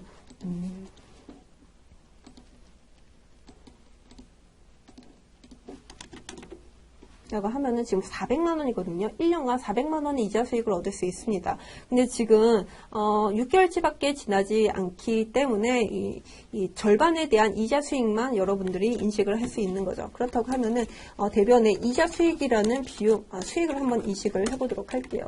여기에 그 절반인 200만 원을 기재를 해주시면 될 것 같고, 그러면은 우리 차변에 어떤 걸 두느냐? 미수금 아닐까요? 일단은 내가 받을 권리가 있기는 한데 그게 뭐 외상 매출금, 그리고 뭐 받으러 정상적인 영업 활동에서 발생한 자산은 아닌 거잖아요. 그래가지고 미수 수익, 미수금, 미수 수익이 있겠지만은 미수 수익이 더 적합한 표현이겠네요. 여기서 116번으로 기재를 하고, 어디에 받을 금액인 거냐? 여기에 뭐 은행의 명까지 기재가 되어 있다고 하면은 더 정확하겠지만은 그에 대한 언급은 없기 때문에 이와 같이 설정하고 넘어가 보도록 하겠습니다. 문제 3번에 대한 내용이에요. 기존에 입력된 데이터는 무시를 하고 제2기 확정신고 기간에 부가가치세와 관련된 내용이 다음과 같다고 가정한다. 12월 31일 부가가치세 예수금과 부가가치세 대금을 정리하는 회계 처리를 하시오. 왜냐하면은 확정신고 기간과 관련해가지고 부가가치세 납부액 예수금인 거죠. 이는 더 이상 나의 부채가 아닌 것이고, 부가가치세 대급금 내가 이제 더 이상 환급받을 권리가 없는 거잖아요. 그렇다고 하면은 확정신고하면서 정리를 해줘야 된다는 거예요. 근데 지금 부가가치세 대급금 환급받을 권리가 있는 나의 자산인 거죠. 근데 이게 없어지는 거죠. 부가가치세 신고를 함으로 인해 가지고. 그래서 부가가치세 대급금 1359, 1359 네. 이 자산을 없애주니까 대변으로 2,140만 원 없애주는 거고, 그 반대로 부가세 예수금 내가 이번 상반기 활동으로 인해 가지고 하반기 활동이네요. 하반기 확정신고 기간으로 발생한 부가세 예수금 나의 부채, 더 이상 내가 지불할 나의 부채가 아닌 거죠. 부채 감소니까 차변으로 기재를 해주시고 1,545만 원 기재를 해주십니다. 그 다음에 전자신고 세액공제에 부가세를 본인이 직접 신고를 했나 봐요. 이는 자비익으로서, 잠시만요. 자비익이니까 대변 수익이 발생인 거죠. 뭐 이익으로 여러분들이 구성공으로 10,000원 설정해 주시면 되는 거예요.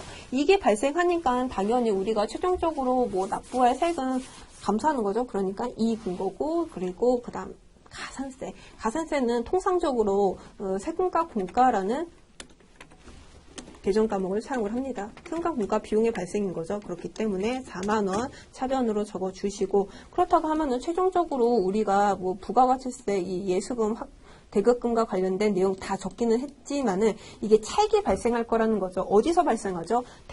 차변에서 발생합니다. 그런 말은 즉슨 내가 이 부가세, 대급금, 뭐 예수금을 정리를 하면서 이익이 발생했다라는 뜻 아닐까요? 왜냐하면은 지금 딱 봐도 부가세 대급금은 2,120만 원이고 내가 지급해야 할 납부세액은 1,500만 원인 거잖아요. 딱 봐도 환급입니다. 근데 환급은 어떻게 처리한다고 되어 있죠? 지금 보시면은 납부세액 또는 환급세액이 있는데 환급 시에는 미수금으로 처리한다고 되어 있어요. 미수금이 지금 120만 원이라고 되어 있고, 그 다음에 그 가액이 592만 원이라고 자동 설정되어 있습니다. 이와 같이 여러분들이 뭐 납부세, 그 다음에 환급세, 경감세, 가산세는 각각의 계정 과목을 어떻게 처리해야 되는 건지 문제상에 잘 주어져 있으니까 부가세 대급금이라는 자산의 감소, 부가세 예수금이라는 부채의 감소 제대로 처리만 해주시면 될 것 같아요. 그 다음에 4번 보도록 하겠습니다. 기말 현재 보유 중인 감가상각 대상 자산은 다음과 같다라고 되어 있어요. 이렇게 자산 얼마 이렇게 뭐 감가상각비 어떻게 계산한다라는 것만 이와 같이 이렇게 주어져 있네요. 우리가 감가상각비 계산하라는 거죠. 어떻게 계산을 할 건지 한번 보도록 하겠습니다. 소프트웨어래요. 무형자산인 거죠. 근데 무형자산의 경우 일반적으로 잔존가치가 없습니다. 그렇기 때문에 이 2,300만 원이라는 가액을 그대로 내용연수 5년으로 나눠 주셔야 된다는 거예요. 5년으로 나누면 얼까요? 1년에 최대 490만 원까지 공제를 받을 수 있다라는 뜻입니다. 그렇다고 하면은 일단은 감가상각비 818로 할게요. 460만 원. 그 다음에 그와 관련된 감가상각 누계액을 처리를 해주셔야 되는 거겠죠. 근데 소프트웨어가 지금 27이다 보니까 바로 소프트웨어를 감소시키는 회계 처리를 해볼게요. 왜냐하면 유형자산과는 다르게 무형자산의 경우에는 감가상각 누계액이라는 그 자산의 차감적 평가 계정을 사용하는 것이 아니라 본인의 자산 그대로를 그냥 차감한 형태로 직접법을 사용한다고 제가 말씀을 드렸잖아요. 그래가지고 우리 여기서 소프트웨어라는 걸 검색해도 228로 뭐 소프트웨어 관련 감가상각 누계액이라는 표현이 없습니다. 계정 과목이 없어요. 그래가지고 4번까지 설정한 거 보셨고, 그 다음에 그 마지막 문제 보도록 하겠습니다.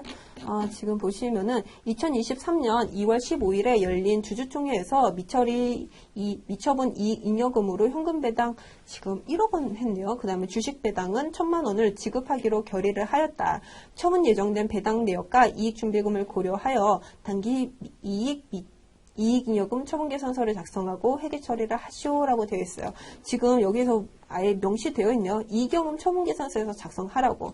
그렇다고 하면은 여러분들도 여기 지금 이익잉여금 처분계산서가 어디에 있느냐? 지금 맨 오른쪽에 있습니다. 결산 재무제표 중에서도 그 제조원가 명세서 바로 아래인 이익잉여금 처분계산서 여기에 클릭을 하셔가지고 여기서 기입을 해주셔야 된다는 거죠. 보도록 할게요. 여기서 지금 처분 예정일이 어떻게 되어 있나요? 일단 그거는 보지 않고 문제상에 주어진 값이 없잖아요. 그렇다고 하면은 일단은 현금 배당 1억 원 기재된 거 기입을 해주셔야 되는 거겠죠. 왜냐하면은 일단 보면은 우리가 지금 전기에는 7억 7천을 벌었고 올해에는 28억을 벌었네요. 근데 우리가 배당을 해야 될 거 아니겠어요? 근데 그 배당의 형태가 현금 배당일 수 있겠고 주식 배당일 수 있는데 현금 배당은 1억 원. 그 다음에 주식 배당은 얼마인 거죠? 그의 10%인 1,000만 원으로 기재가 되어 있고, 그 다음에 이익준비금도 해야 할까요? 글쎄요, 이거 해줘야 되나?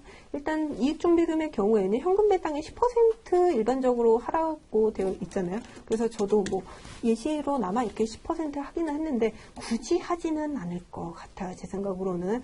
여기서 키포인트는 현금 배당과 주식 배당을 뭐 제대로 했느냐 그걸 묻는 것 같고, 회계 처리를 하라라고 되어 있잖아요. 회계 처리는 우리가 앞에서 볼 수 있듯이 전표 추가 상단에 F6 전표 추가를 클릭을 하시면은 일반 전표에 입력 12월 31일자로 반영이 되는 걸 확인할 수 있습니다. 저 같은 경우에는 글쎄요, 이익준비금을 뭐 일단 기재를 하고 전표 추가를 하겠습니다. 그러면은 여러분들이 뭐 확인할 수 있는 게 일반전표이며 10여 31일자에 이게 반영이 되는 걸 확인하실 수 있는 거고, 여기서 마무리하고 결산과 관련된 내용들은 지나가시면 될 것 같습니다. 그다음 문제 5번 원천징수 자료와 관련된 내용들인데요. 여기가 가장 여러분들이 어려워하고 문제 사이즈가 큰 편인 거죠. 한번 보도록 하겠습니다.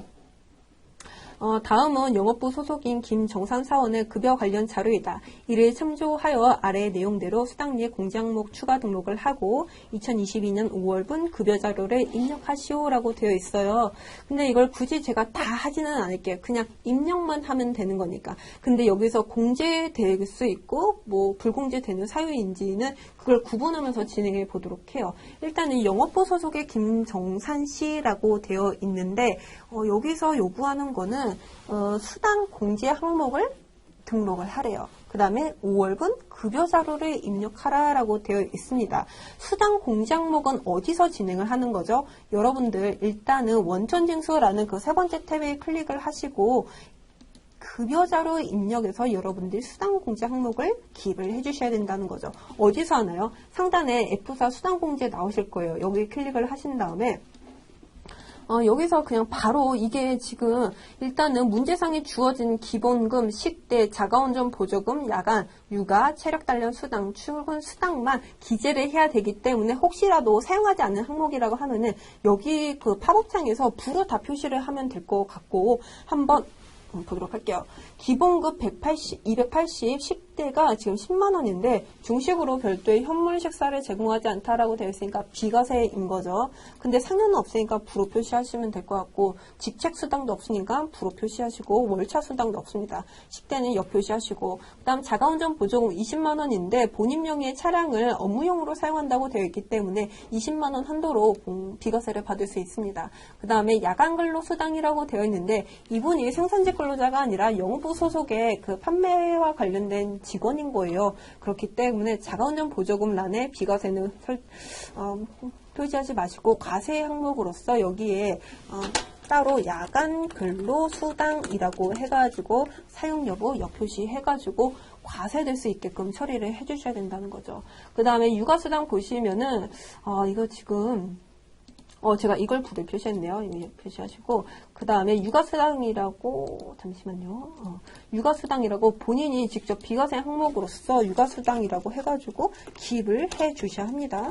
그 다음에 이게 당연히 비과세 항목으로서 여기서 육아라고 치면은 이게 10만원 한도로 비과세 처리되는 거 여러분들이 기재하시면 될 것 같고 당연히 그 하단에 있는 체력단련 수당이나 출근수당 9만원, 8만원은 각각 비과세 항목에 열거되어 있지 않기 때문에 과세 항목으로 여러분들이 따로 하단에 기재를 하시면 될 것 같습니다. 그 다음에 이와 급여와 관련된 내용 살펴봤고 하단에 공제 항목 보시면은 여기서 그 별다른 내용은 없고 이 주첩이라고 하는 게 별도로 공제가 된다는 게 특이사항이기 때문에 여기 수당과 관련돼서도 마찬가지로 필요한 거는 사용 여부 역표시하시고 아닌 거는 주차 여부, 아닌 거는 부표시 그리고 주차비는 따로 등록을 해주셔야 될 거예요. 그리고 여기서 친절하게도 공제 소득 유형을 기타로 설정하라고 표시를 하고 있네요. 그렇다고 하면은 일단은 뭐 기본 설정값은 이와 같이 설정을 하신 다음에 5월달로 여러분들이 이와 같은 급여 내역을 숫자를 그대로 기입을 해주시면 될 것 같습니다.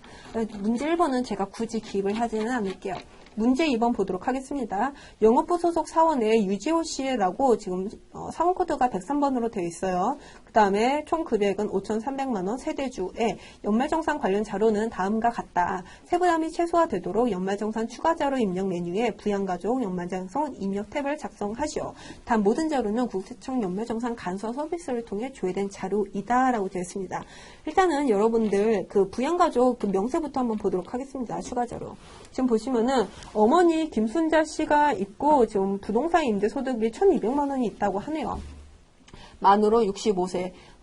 일단 60세 이상이시기는 한데 소득 여건이 맞지가 않죠. 따라서 일단은 기본공제 대상자로는 될 수 없는 것 같고 혹시라도 나중에 뭐 의료비 세공제가 가능할 여지가 있기 때문에 일단은 부양가족에는 부표시하시고 기입은 하긴 할게요. 그다음 두 번째로 김민아 씨라고 해가지고 배우자의 경우에는 나이 요건은 보지 않지만 소득 요건은 보죠. 근데 비고란에 소득은 없다고 되어 있으니까 기본공제 대상자로는 되는 거고 그다음 세 번째 유재니 씨로서 16년생으로 소득 없으면 당연히 없겠죠. 만 5세입니다. 그렇다고 하면은 자녀이기는 하지만은 기본공제 150만원 들어가긴 하지만은 7세 이상이 아직은 안 되죠. 그렇기 때문에 자녀세액공제 15만원은 공제받지 못할 거예요. 근데 이분과 관련된 뭐 교육비라든지 의료비 공제가 가능할 여지가 있기 때문에 당연히 등록을 해주셔야 되는 거고요. 그러면은 근로자를 포함한 이 네 분이 과연 어떠한 지출이 발생되었는지 보도록 하겠습니다. 그 첫 번째로서 보험료예요. 자동차 보험료, 일반 보장성 보험료가 있는데 여기서 저축성 보험이 아닌 이상에서야 모두 공제가 가능해요. 그 다음에 계약자, 피보험자가 모두 유재호, 배우자, 자녀로서 모두 기본공제 대상자에 해당이 되기 때문에 75만원, 100만원, 25만원, 총 200만원이 기입이 되겠지만은 보험료 공제의 경우에는 연 100만원을 한도로 하기 때문에 100만원이 공제 대상 금액이 되는 거고 거기에 일정 퍼센티지가 공제가 되는 거겠죠. 그 다음 의료비 보도록 하겠습니다. 어머니 질병 치료 목적 병원비가 500만원이 지출이 됐네요. 어머니 그 부동산 임대소득 일정 금액 있으셨잖아요. 그래서 기본공제 대상자는 아니었는데 일단 의료비 같은 경우에는 나이 소득 요건을 모두 보지 않았습니다. 그렇기 때문에 500만원 공제 가능한 거고 근데 가능할지언정 그 두 번째 보약 구입 비용은 건강진흥 목적이기 때문에 아파서 치료받은 게 아니잖아요. 그렇기 때문에 두 번째는 아예 공제받을 수 없는 거고 그 세 번째 배우자 라식 수술 비용의 경우에는 시력 보정용으로 뭐 본인이 뭐 아파서 본 거기 때문에 120만 원 공제 가능합니다. 그다음에 교육비 보도록 할게요. 자녀 유치원비, 자녀의 경우 교육비의 경우에는 일단은 소득 요건은 보기는 하지만 연령 요건은 보지 않기 때문에 될 거고 100만 원 모두 될 거고 그 다음에 기부금 보도록 할게요.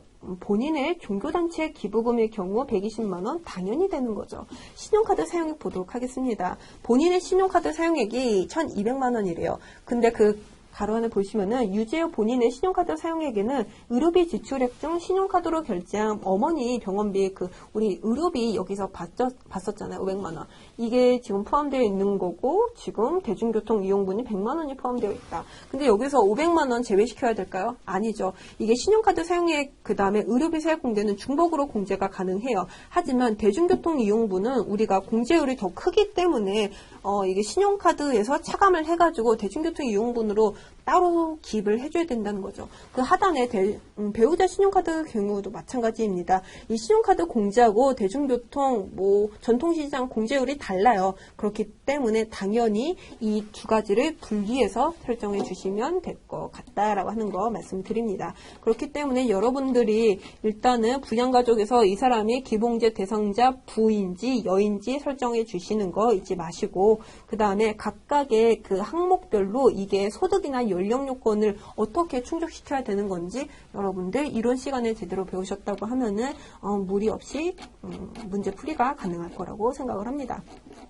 일단은 여러분들 101회 문제풀이, 실무 해설풀이에 대한 내용은 여기까지 진행하는 걸로 하고 101회 약간은 어려우셨다고 하면은 추가적인 공부가 필요할 것 같아요. 그 다음에 혹시라도 이 정도에서 70점 이상을 맞추셨다고 하면은 충분히 합격권에 해당하는 그런 범위이기 때문에 그닥 걱정 마시고 지금 수준에 복습해 주시면 될 것 같고요. 여러분들 수고 많으셨습니다.